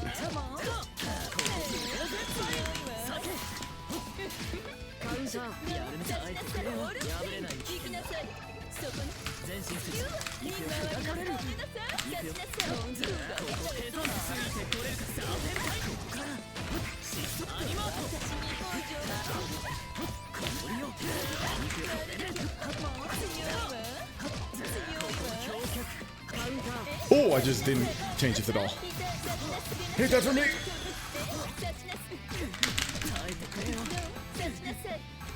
Damn it. I was like, fake DP, fake DP, fake DP as loud as possible.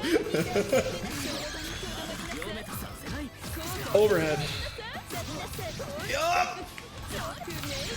Oh, GG's. BG's. Nice.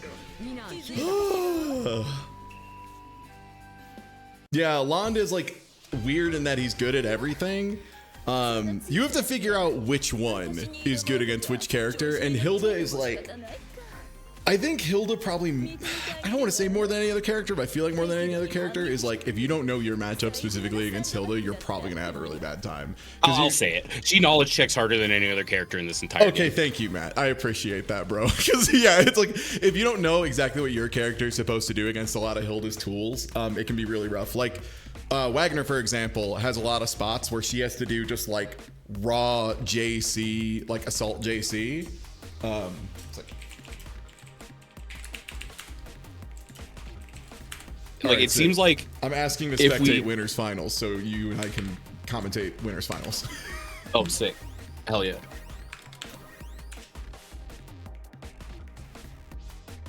All right, what's the password? But yeah, like Wagner wants to do like dash C, which is like this super low move, or assault JC, which is like a weird thing to do in neutral, but it's really, really good for her. And then the other thing she does that's really wacky is How do we spectate it? There we go. Triangle. My beloved. oh, are you also in spectate? Yeah. Oh, I think two people made 2 rooms. Oh, okay, one sec. I need to get to the other room then. What's the other password? Oh, fuck, okay. Okay. Oh, I need to be in.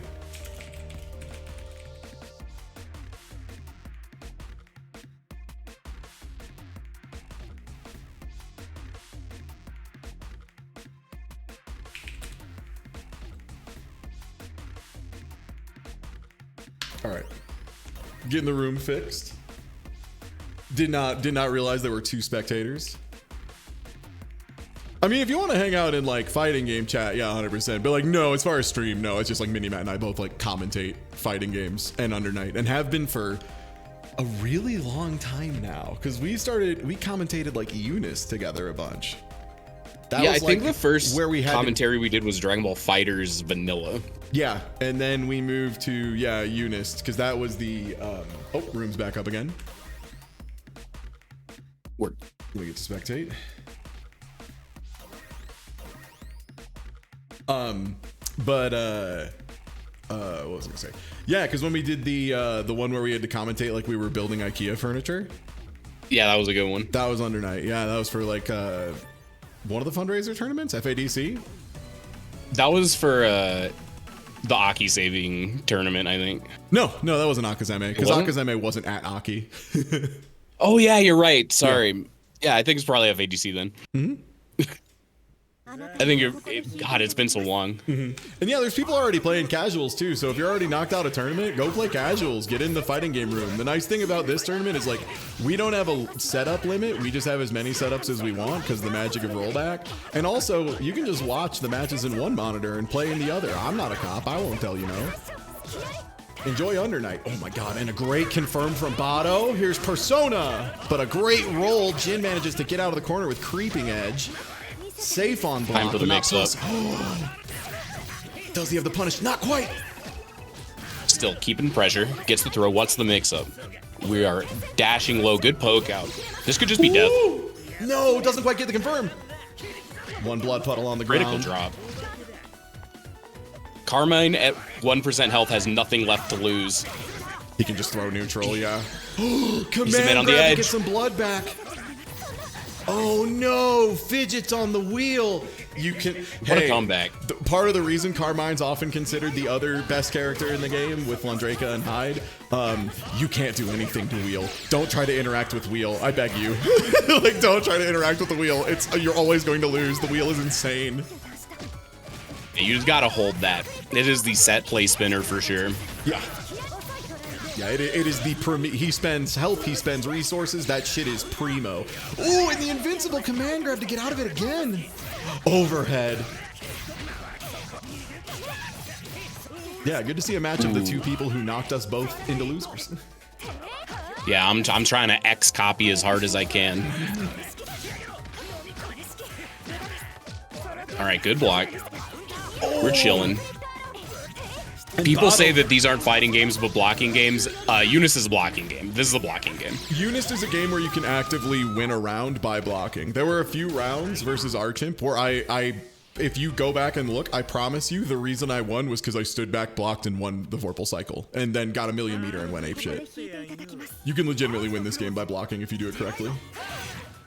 Yeah, just getting Vorpal is so huge. Yeah, it's unbelievable. So the other thing that's crazy about Jin is, so I'm over here being like, damn, it's hard to play a character after 1 week, and playing a character who's very strong, but also notably like kind of easy to pick up in Lundrakia. Like he's got weird inputs, but it's not bad. His timings are easy. Jin has been playing Carmine for 2 weeks. Carmine is famously very hard to play. So like, Jin's just built different, man. Like, Jin's pressure is so good. Jin's pressure also comes from, like, a place of KOF. So, whenever anyone says Under Night's more like anime KOF than it is anime Street Fighter, players like Jin are who they're talking about. Jin will do shit like set down a wheel and then just short hop in your face twice and then do a low. Like, it's agonizing. He'll just, like, be like, what if I was Robert instead? Oh, Persona catches midair? Yeah, the Persona Orb is so good. It's kind of like the Hilda thing where she has 2 locations for it and you need to guess the tech. But if you guess right, it's crazy. And yeah, right, lots of legitimate gaps. Yeah. Ryudo, another fantastic commentator with the very good commentary, or with the very good detail they bring up. Yeah, just a lot of like legitimate open gaps where you're like threatening your opponent to press something. Just like someone who has utmost confidence in their fundamentals and reads. Oh, the low. It's so easy to get caught by that low trying to fuzzy jump at the end of a string. Like, Carmine is a character that constantly feels like he should be done, but he has just like one more thing to do before you have a chance to like take your turn back. Yep. Very oppressive character to block. And a lot of very deceptive gaps as well. If you're not familiar with like how his crystals work, it can be just so hard to deal with. Oh my god, the tiny little rising JA confirms off the Persona. Bado with the fucking neutral. God damn. I don't think we've talked about Aurier enough. Should we do that in this next round more? Talk about Aurier? I feel like it's easy to downplay Aurier when Carmine's on screen. So Aurier has this move called Divine Thrust. You'll see her like charge up a bit and then shoot across the screen like a missile. There it goes. It's not really punishable unless she does like real bad. And it just lets, if on hit, she gets a ton of rewards. So you have to really change your neutral around Divine Thrust or you'll just get like chewed up. Yeah, the damage, look at this. It's crazy. Other thing about Aurier is a lot of times where she calls out her Persona to do one swing, like there, the reason you'll see a good opponent just like kind of stand still after that is she has a follow-up that's like a very real frame trap, meaning it's like just tiny enough of a gap that if you try to do anything, if you try to backdash, if you try to jump, if you try to press a button, if you try to jab, anything other than a real invulnerable reversal, you will get absolutely lit up by it. Like the second swing of the Persona just goes bop, and just launches you in the air and you take 5,000 damage. Speaking of taking 5,000 damage, yeah, if you get hit by it, you just like die. It's so scary to try to challenge there. This might. Ooh. All right, Jin back in it. Carmine is the type of character that can just like take a round off of one hit. Especially considering like the way he gets his set play and the reason quote unquote it's so good. He's got the Akuma dilemma of he spends health, but what a tech from Bado! Absolutely aware on defense. So when Carmine's at no health, it's really scary because he can just do shit. Speaking of which, the wheel! There it is! Oh no! Minimat from the future. Like, that's exactly what it's like against a set play character, though. Like, people say this all the time, but there's no situation where it's truer. A perfect at 100% life and a perfect at 1% life look exactly the same. In fact, like you're just killing them without getting hit. 1% life is usually easier because you have resources. Like, unless you've already like burst and blown all your meter and shit. Yeah, like a lot of times in this game, perfect from 200 meter. Like, oh, you mean your character gets to do their 2 most messed up confirms off of anything? Yeah. But and no characters like generate perfects harder than set play characters. It's true. And the cool thing too, and something I really like, is it feels like set play characters still have a lot of like cool shit they do because of how variable your confirms are in Under Night. Like the button you hit somebody with absolutely changes your route from beginning to end, and that's for like every character. So like even zoners have to like really think on their feet. Like Carmine is famously pretty tricky to always get the good knockdown, get the good blood.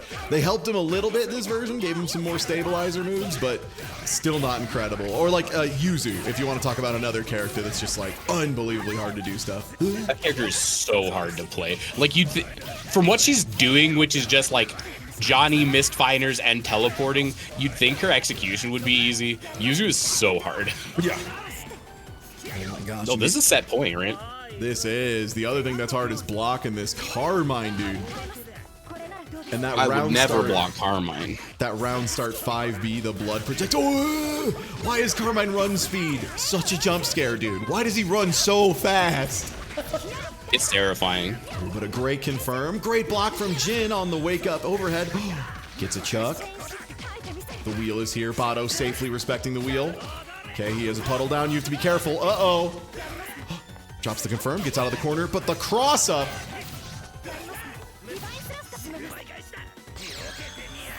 This is full screen. You have to That be careful. super's very funny. Vibe check? Vibe check? Yeah. 200 meter? Do you lose? No? Okay. Oh, and the little stagger. Like, the thing that Jin's doing that's been getting so much mileage, and this to me is like the real KOF shit, is just doing jump in, like short hop JC into strike throw. Just being like about +3 and then threatening, you know, either side of it. It's just a nightmare. Jin's cooking. I guess I'm against Bato now. It would seem that way. I will, let me know what the password is. I'll start spectating, and or we could just do it here.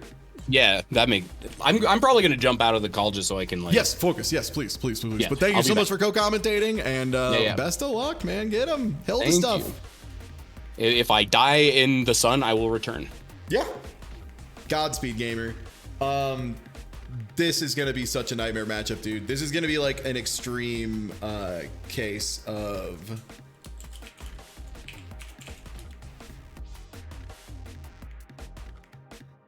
All right, there we go. Jin's on the spectate. Oh, man. But yeah, in particular, the thing is, I don't know if Aurier has a lot of great ways to get back in on Hilda other than YOLO calling Persona, which if Minimat respects, that does leave Aurier like plus 140. I'm not even kidding you. It's like plus, let me check. It might be different. It might be a different universe here. Oh, Minimat's using the restroom. No, this is perfect time for me to talk about Aurier stuff.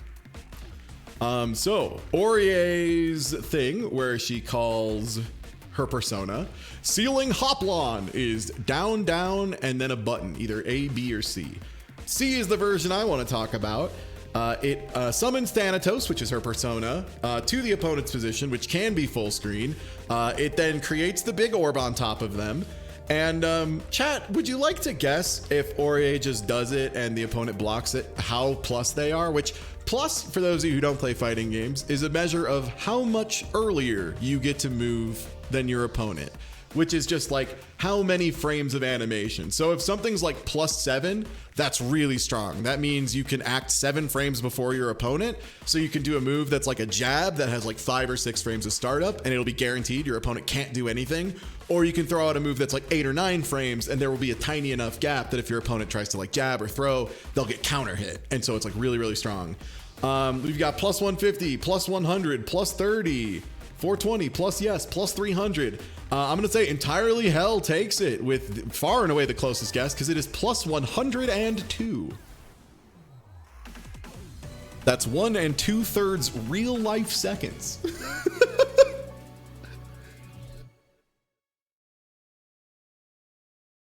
Don't block this. don't block that. All right, and let's get to it. Ooh, immediately Minimat with a very impressive round start, but Divine Thrust managing to get some pressure going. Knockdown, but nothing. Ooh, blocks the pin. So anytime Hilda drops that thing from the sky, what we all affectionately refer to as pin, that is Minimat letting go of a button. Minimat has been holding down either A, B, or C long enough that when he lets go, a pin falls from the sky. So anytime Minimat combos into that, it means he's already in advance been holding down a button. He's so built different, dude. Like, it's actually crazy how Hilda is to play. Minimat makes it look so free. Oh, the puddle in the gloom. But Bado unfazed, but the overhead manages to get there. You have to stand up for that. Low, low. Overhead, but doesn't quite get there. Pin doesn't reach. So Sentinel, the crazy thing is, Minimat has setups where the puddle doesn't go far enough and he just abuses it. So he'll just sit right behind the puddle and poke at you with high-lows. And like, if you try to run forward and contest it, you are blocking the puddle. And if you block the puddle, you now are holding a 50-50 where you have to guess high-low. But throws in the Persona for so much damage. Divine Thrust trying to finish it off here. Not a lot of life left for Minimat. Not a lot of life left on either side. One good confirm takes it. The mix. Bado blocks the low correctly. Blocks the high. Overhead blocks that too. Divine Thrust. What do you do when your opponent just blocks you for 60 seconds, man? What do you do? What do you do? What do you do when your opponent just goes like, I'm going to win by blocking? And that's what I'm talking about, right? Oh, the reset into the puddle, into the overhead. So Minimat has a setup he does that's really mean where he'll put down the puddle with Hilda, the new basketball she puts down that comes from the floor, and then she'll do a little jab that flips the opponent into standing at a time they probably don't expect it, and then they have to hold a 50-50. So for like players who haven't played against Minimat's Hilda, they'll think the combo isn't over yet, and they'll just like still not be blocking or teching or whatever, and they'll get reset into another like 3,000 damage. Character's cracked, dude. Character's cracked and Minimat's cracked. Like, the reality is, it's mostly Minimat, but like, Hilda is also quite good. Yeah, Bado passing the reaction test for sure.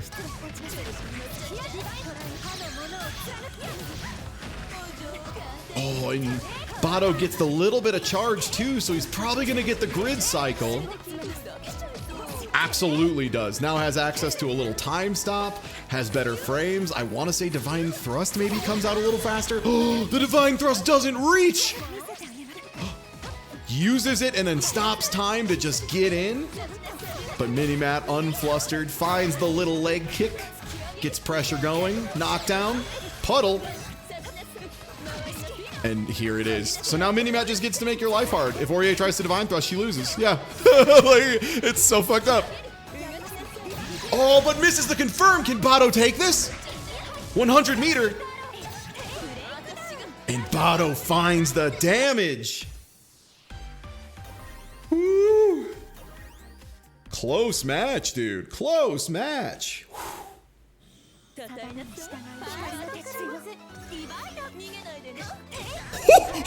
Minimat going for a run-up throw with Hilda? Minimat going, I get it. You block good. Block these nuts. And going up for a throw? Unbelievable. Oh my god, in the assault JC? Back down. Gloom. Gloom is so hard to deal with. Gloom is the name of the orbs that Hilda puts in the air that do the spikes, by the way. So if anyone ever says EX Gloom, that's when the screen flashes and turns blue, and then she does the big orb. Overhead. Oh, you're locked down for so long. Oh, and this is the Minimat special. Minimat is so good at you blocked one time, you now are guaranteed to be locked down into multiple 50-50s. Like, if Matt finds a sequence that guarantees a mix, yeah, like right there, that was a 50-50. So like, you either, Hilda lands on the ground and does the tiny little kick, which she did, or she does that big, huge double slash move and she does it a pixel off the ground. And it is Under Night players have been fighting over whether or not it is reactable for years, and the answer, I believe, is it is not practically reactable. Oh my god, and the overhead into a perfect set play characters, man. Woo, 1-1. Minimat making it look like, how did Bato get the first round, you know? What a divine thrust, gets right in there.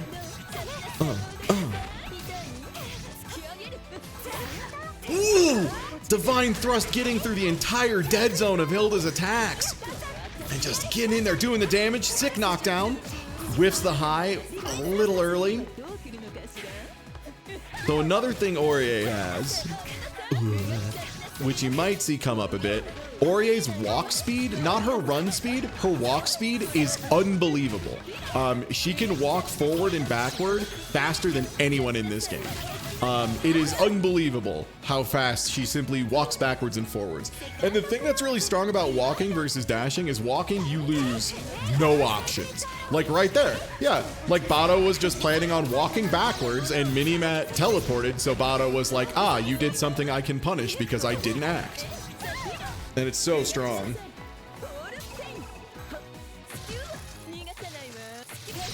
Ooh, great confirm. Oh, it doesn't quite get the launch.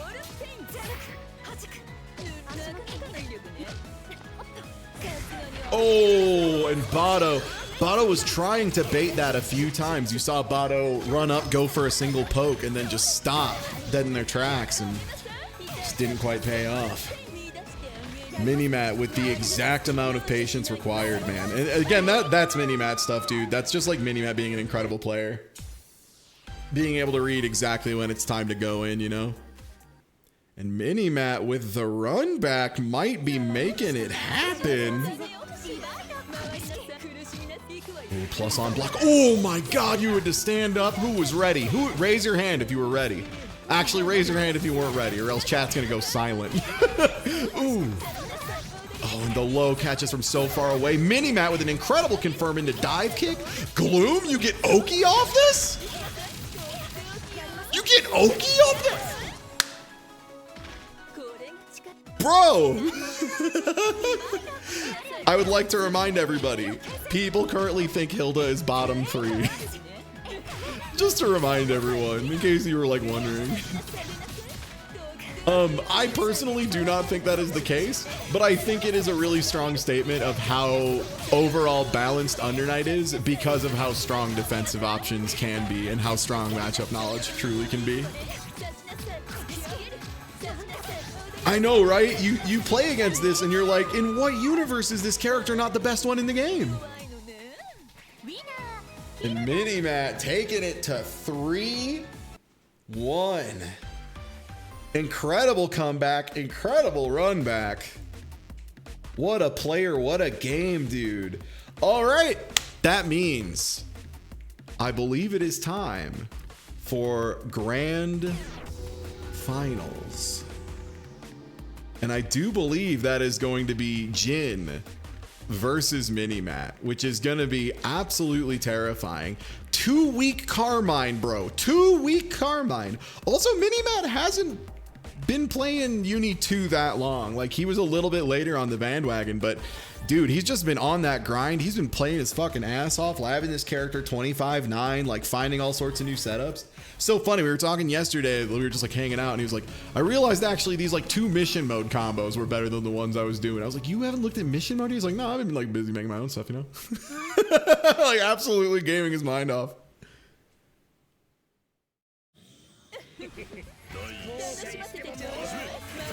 Oh, and the dash B. Oh, but the Carmine pressure immediately pays off, but no confirm. Ooh, Minimat immediately being bold with the mash in that position. Oh, so low to the ground. 2 overheads? Oh, rolls into a punish.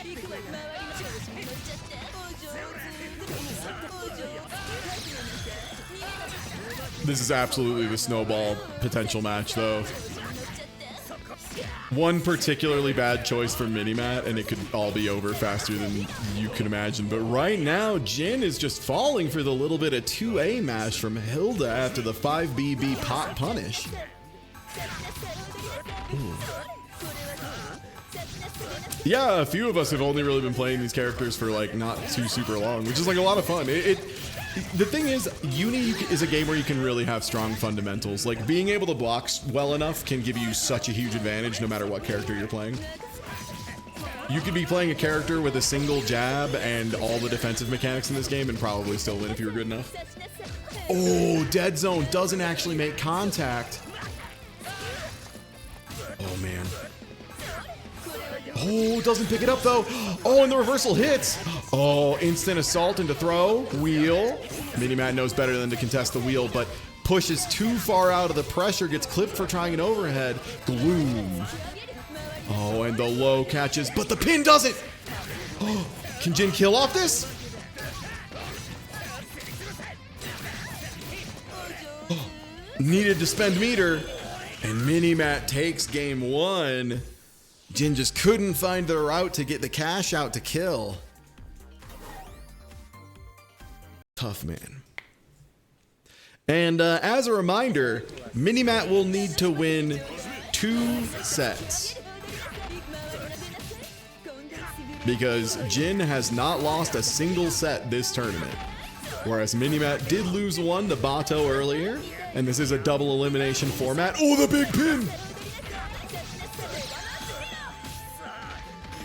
I'll be real, I would love to see a reset, and not just because as a fighting game commentator, I always want to see a reset because I want to see more Under Night. Not just that this time, but these players are both exceptional tournament players who are absolutely incredible at adapting and changing their pressure and changing their methodologies on reaction to what the other person is doing.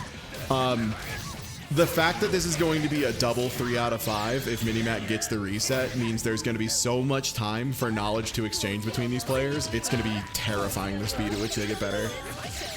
Oh, oh! What an overhead, dude! What an overhead! Ty's 2 losses were to the finalists. Don't worry, that's known as the Ty Tuesday. That's the classic Ty Tuesday maneuver. Also, Bato would have beat me. I've played against Bato fairly recently, and Bato cooks my shit. Bato against my Landreka, Bato totally cooks me free. Bato's so good. That's neither here nor there because Jin has a game plan going. Does this kill? Bro, IWs in this game, they do so much. They do so much. And yeah, Dizzy Bum, the thing is, like, due to the way damage scales in this game, a lot of characters you can find another way to spend meter for damage, but it's like really risky the way the evaluations go. Some characters like Hilda can spend like half of a bar when she has Vorpal. Like she spends 50, not like half of the bar, but like 50 out of the 200. And her damage goes way up, but then if she tries to dump more than that, she doesn't really get anything. Like her damage barely increases from there. Oh, so good. Minimat up 2-0. But I would say that was a lot more questionable. I would say that was a hell of a lot closer. And if I'm Minimat, I'm paying real close attention to the new stuff Jin's trying and making sure I don't get clipped. Oh. Doesn't get the run under and gets clipped by the falling button into knockdown. Gloom. Overhead. Jin's ready though into the low. Uses a creeping edge to get in. Resets pressure a few times. Command grab gets the gold throw. Wheel. No, whiffs the 2B. Minimat, I think, shielded like one button in a weird spot. Great confirm. Pin. Pin in neutral is like the ultimate jump scare, dude.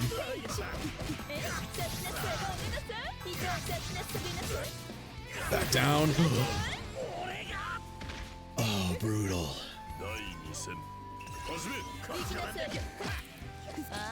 Ooh, what a throw, dude. The VO launches the other way? Are you kidding me? I mean, honestly, that's probably good for Jin, except now he has to contest with the puddle. Oh, and again, you're just stuck blocking for so long. So like, Jin might have been trying a backdash. Jin might have been trying to jump. Jin might have been trying to block high. There's so many things that would have lost there. It's like such a deceptively simple looking setup, but Minimat just running up and kicking in the ankles 3 times is like so devastating, and great defense from Minimat. And that's a reset, gamers. You can assault the 2cc. It's just so hard to do because that's what I do to Minimat a lot when I play Wagner. And we got a reset. I wonder, is Jin gonna keep playing it, or is Jin gonna... No, Jin's playing Carmine beginning to end. Hell yeah, gamers. We have the grand finale. And we got Minimat versus Jin. I am very glad to say that when Jin asked me earlier today, how should I seed Minimat? He just joined in. Should I leave him unseeded? I said, no, that's stupid. Make him seed number 2 or 3 probably. Just because I don't want to give someone who wasn't in a previous tournament the 1 seed. That feels bad, but I think he probably should have had the 1, you know? Ooh, but Jin putting out a very strong case for himself as well. All right, and we're at 0-0, fresh set. Ooh. Oh, Minimat ready. Oh no, the pin doesn't get blocked. Caught you sleeping, caught you crouching.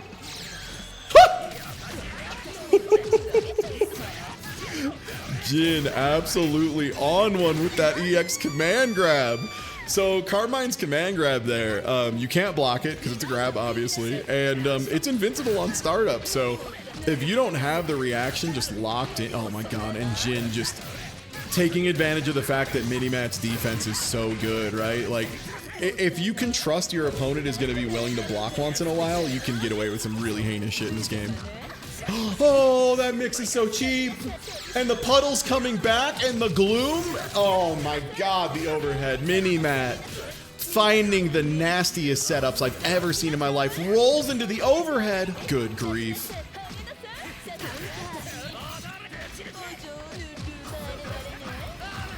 Minimat trying to win the Vorpal cycle pretty aggressively. Takes it. Turns it into about 130 meter. Has access to a Sea Gloom. Oh, but that might be lethal. It is. Bado, the charged overheads from Hilda are so hard because, like, Hilda's the one character where you can't just always be watching her. You need to watch a lot of her normals and be, like, looking at other parts of the screen. And the charged overhead is specifically like kind of a small movement, and it's something that Hilda does. So like if you're watching projectiles and watching for pins and watching for all that shit, and then Hilda just like kind of gestures her hands in the air and charges for a second, it's so easy to miss. Again, this game is just like mental stack city, dude. It's so easy to get overloaded, miss a little detail here or there, and then now you're blocking Gloom. Yo, what a reaction from Jin. One touch away. And Jin goes up 1-0 on the reset.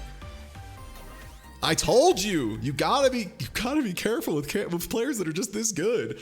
Like Jin is another one of those players, like Minimat, like Dacid Bro, like Ryudo, where they just learn so goddamn fast. Oh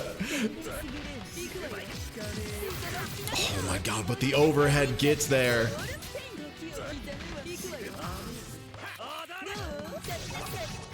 Great range pressure. Oh, what an incredible jump in over the assault. Or assault over the 2cc. Tick throw. And that's so scary, right? Because if you try to challenge it, there's a blood puddle on the ground under you, and it could be a bomb. And the bomb doesn't go away when he gets hit. Oh my god, give me the Vorpal cycle. Yum, yum, yum, yum, yum, yum, yum. This fool's about to go celestial mode. First round going to Jin. Ooh, and a whiff punish to end all whiff punishes. Oh no, Minimat doesn't tech the gold ring throw, but not too much off of it. Great veil off. Gonna get pressure off this. Throws a puddle. Throws another gloom. Oh! Minimat calls out Jin for trying to shield. Goes for a big throw. Now Carmine's grid broken till the next cycle at least.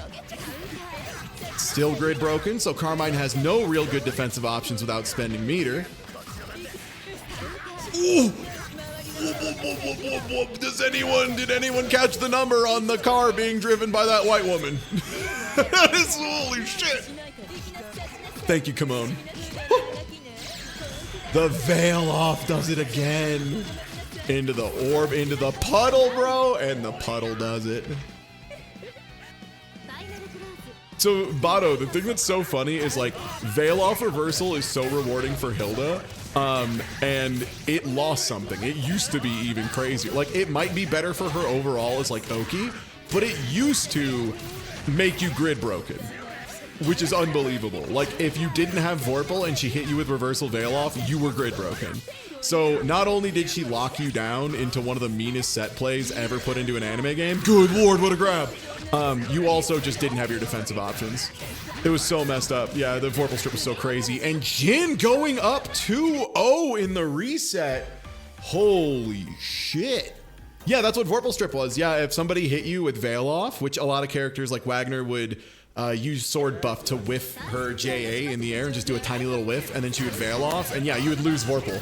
And you would be grid broken, so you just couldn't do defense against Wagner.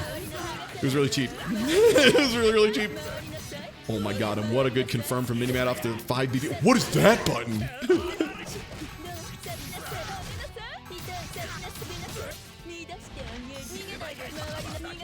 Hey, Minimat pressuring off the glooms. Gets the confirm off skewer.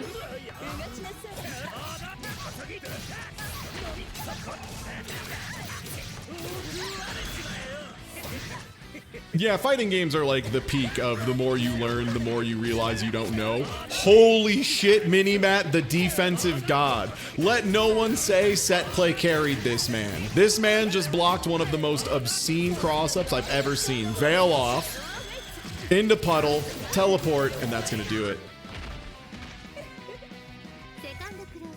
Oh, it's a dash force function. Okay, so they gave him like Wagner Change the Future. Okay, tight.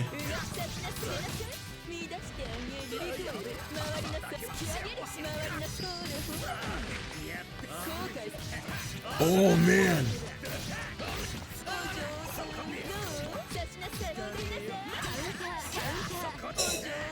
Pops the blood puddle at the perfect time. Oh, and the creepy. Good God. Dude, Jin's nuts grew 3 sizes this day. That shit's crazy. He's just doing it. He's just walking up and doing an invincible command. Bro!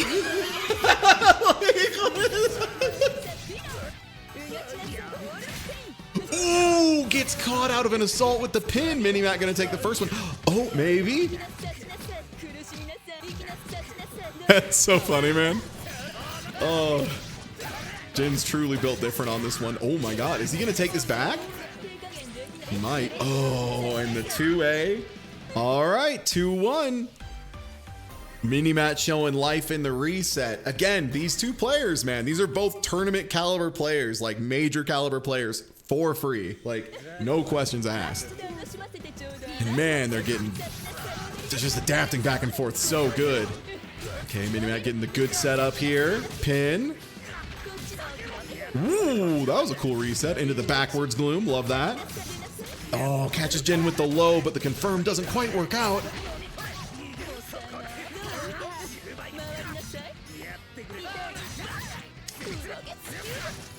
Really good patience from Minimat, just letting all of the blood puddles resolve, just saying, all right, you threw some blood on the ground, do what you're gonna do. And then as soon as it's done, skewer, just throwing out a big one. Oh man, and the guard thrust, using his dead angle to get out of that setup. That's so smart. Does that, I wonder if that works for Wandraka. I might steal that. Oh my god.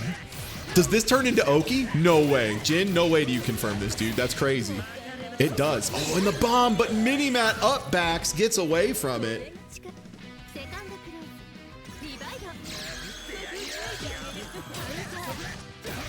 Bro, this game is the most anime game that's ever been anime. I'm telling you what. Good grief. And the frame trap picks up from behind.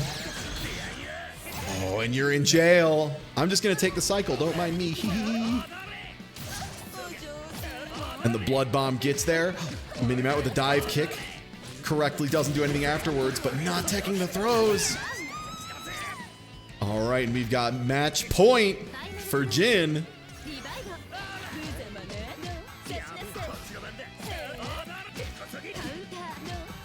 great 2A. Tiny little jab from Minimat. Oh, gets a good confirm off that. Oh no, doesn't quite get the launcher.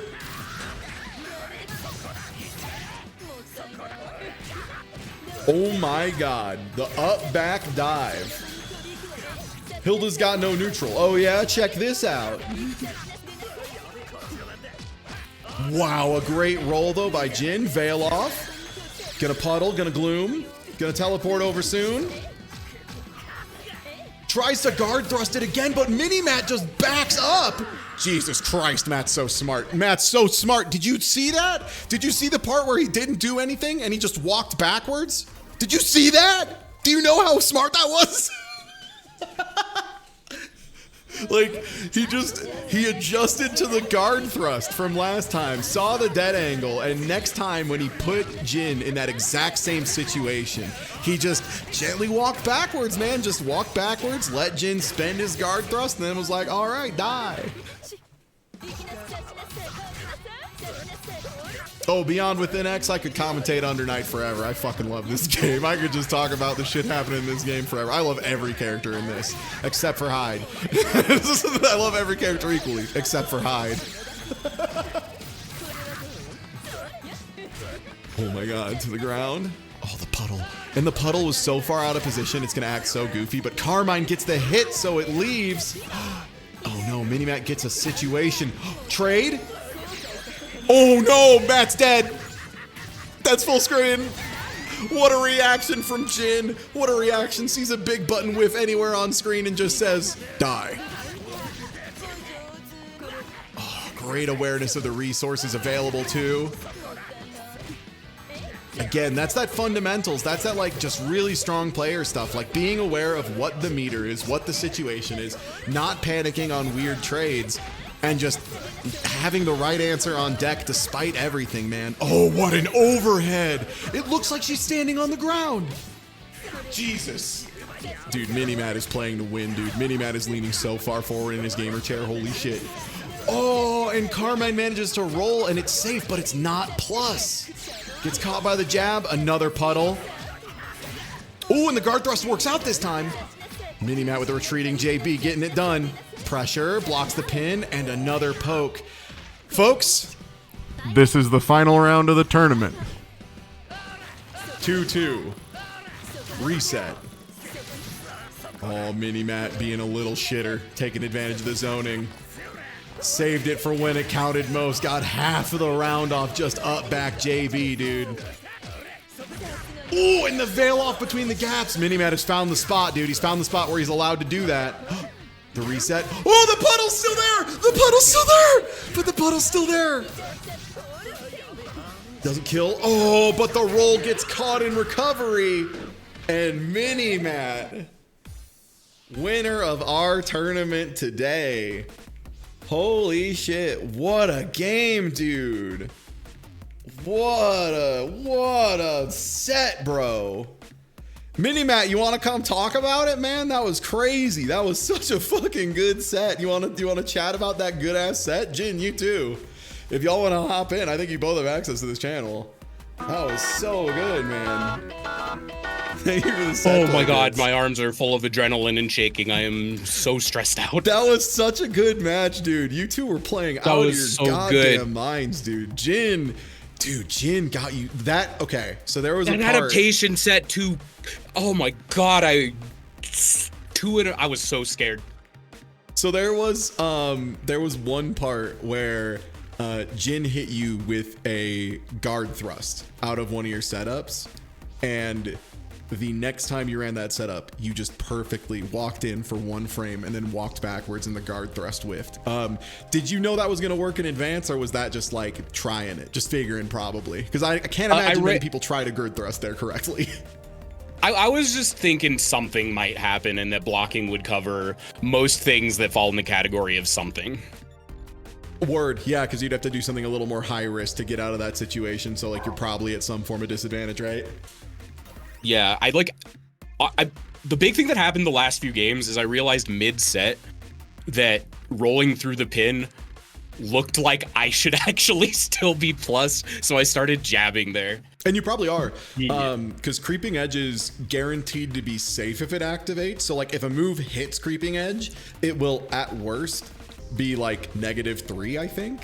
But it can be -3, so it will not always be your turn. And especially after something like Pin, where it can hit super late in active frames, yeah, there's a good chance that Jin's like -3 there. Also, Jin, God. hey, thanks for GG's, running this, GG's, and GG's. also good Yeah. match. How are you breathing right now? I'm mad because there's a couple of big mistakes that I made, and I was like, there are like round closeout mistakes, and I was just like, oh no, I cannot let Matt breathe at all. Like, Yeah, there was if one, I let, there was one spot where you couldn't find a way to meter dump, and I was thinking about it, and I'm like, I don't know if Carmine has a way other than like instant ripping out reversal tornado and just like praying it works out. Like, yeah, it was a tough situation, dude. yeah, I was just like, I just cannot, like, I was basically just forcing Matt like constantly because I'm like, I don't want to get stuck in the dumb in your dumb stuff. I want to get my dumb stuff going. Truly the set of two people trying to inflict dumb stuff on each other. Carmine versus Hilda. You were checking my jump backs really well, and that was like cooking me until I started just doing super preemptive JB in the air. Like, there was a lot of adaptation back and forth that set. It was a really satisfying set. It was awesome to watch. Thank you both. The entire time too, I was like, God, I can't stop him from jumping back. And then when we finished, I'm like, oh, duh, charge 6B is actually that exactly what I want to stop you from doing that. It's like, It's so hard to figure that stuff out mid-set.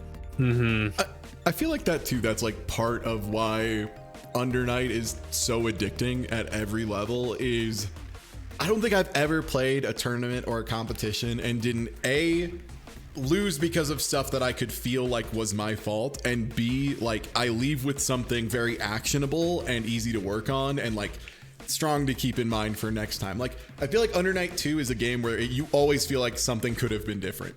Like you really could have done something. You could have played better in some way, which I just don't know if anyone's found it yet, especially not Yuzu players. It's still miles away. Holy shit. yeah. The thing I know when I fight Matt is that Matt's probably not gonna make any mistakes that like I can really rip out an advantage off of. So I have to like kind of like force those instead of like waiting for them. So it's like gotta do a lot of stuff. I think you were doing a lot of stuff correctly. Like, you're using the roll more. You were staying on me regardless of whether it's like a good meteor Oki or not, just making sure you did one at all so Hilda can weasel away. Like, I think that's the right way to play the matchup. I think like if there's anything, Veil Off is insane, and Hilda has the best post Veil Off in the game, no question. Yeah. It's like 4 mix-ups that leave you right next to her, plus even if you block them all. Yeah. Yeah, I never figured out a good way of like baiting it out. So I was just like getting like anytime there was a gap, Matt was just throwing me off, and it's like, there goes my advantage. If you do find where the Veil Off is and you do block it correctly, that shit is -23, and you get to put him in the toilet. But you do have to like hard read it with Hilda. Yeah, and like this, it's kind of like Burst in Guilty Gear where there's guaranteed burst points. I was looking for a lot of the points where you'd either be minus enough if you didn't cancel something, or there'd be a gap if you did. So it's hard to just like, you have to have like anti-Veil Off setups in particular in this game, I think, because it's too easy to end up in a situation where your opponent can just like wait for a guaranteed Veil Off point. And especially when Carmine has a few places like 5BB where there's like guaranteed gaps that are going to be pretty consistent, or like as soon as you've locked into that, you don't have a ton of gapless options. So that's going to be like open a little more to Veil Off probably. I think if there's any character that like playing against them for a while really forces into the head that Veil Off baits are worth practicing, it's Hilda. Because like I don't think anyone else quite makes you instantly lose a round as much as she does for getting reversal Veil Offed. Yeah, you just get like really strong stuff. It's nuts. I also forgot. Like, as soon as you hit Veil off 2 and then you just like spit out like 3 X's, I'm like, oh no. Like, Yeah. why is this a thing? Why The is she fireball allowed to there's do this? easy too. It's actually the Sea Gloom fireball puddle setup. The fireball's 100% meaty, and the gloom is a true block string afterwards. So that's all real. Like, it catches both techs, and then she teleports behind you, and you just have to hold the mix up. Like, it's not fake at all. It's so cool. You could probably like level 3 it with Carmine because it goes full screen, but most characters just like have to hold that. Yeah, I was very much trying to seeing if I could do the DPC the super version through, because I got hit by it twice at the tail end there, because that's what I was trying to do, like seeing if I could just get you when you were teleporting, but the fireballs are just there. Yeah, it's like really deceptive because a lot of the stuff that's about to hit you is not on screen until it's hitting you. It's kind of like a Jacko thing. I said it before, but Hilda knowledge checks harder than any other character in the game. So it's like seeing this stuff for the first time is just so hard to deal with it. Under Night's so Even cool, though man. Under Night's so cool. It's like Yeah. so sick. Like, it's so nice to have a game where like there's so much more nuanced conversation about every offensive and defensive option. It's not just always this button's fucked, this is fucked, and then the answer is like, I don't know, never block it in the first place. Like, you can actually like have a full thoughtful conversation about a move. And it's such a beautiful rarity, you know? Yeah, this game has such a good mouthfeel, if that makes sense. Like, everything about it, even outside of like the systems and characters, just like feels good to engage with in a secondary way. I really like UNI2. I concur. Yo, thank you again so much for running this, Jin. I appreciate it, man. It's no always so problem. good. Yeah, thank you. Yeah, and thanks everybody for hanging out for a little bit of Under Night. I appreciate you. Thank you for being here on this beautiful, snowy 420 day. I'll probably be back later with some Helldivers with the homies or whatever. But thank you so much for being here. Congrats to our winners. Especially a big congrats to our top 8. That would be Minimat, Jin, Bado, Ty Tuesday, Archimp Cola, Tack 7800, Mira, and Spotty Reception. Good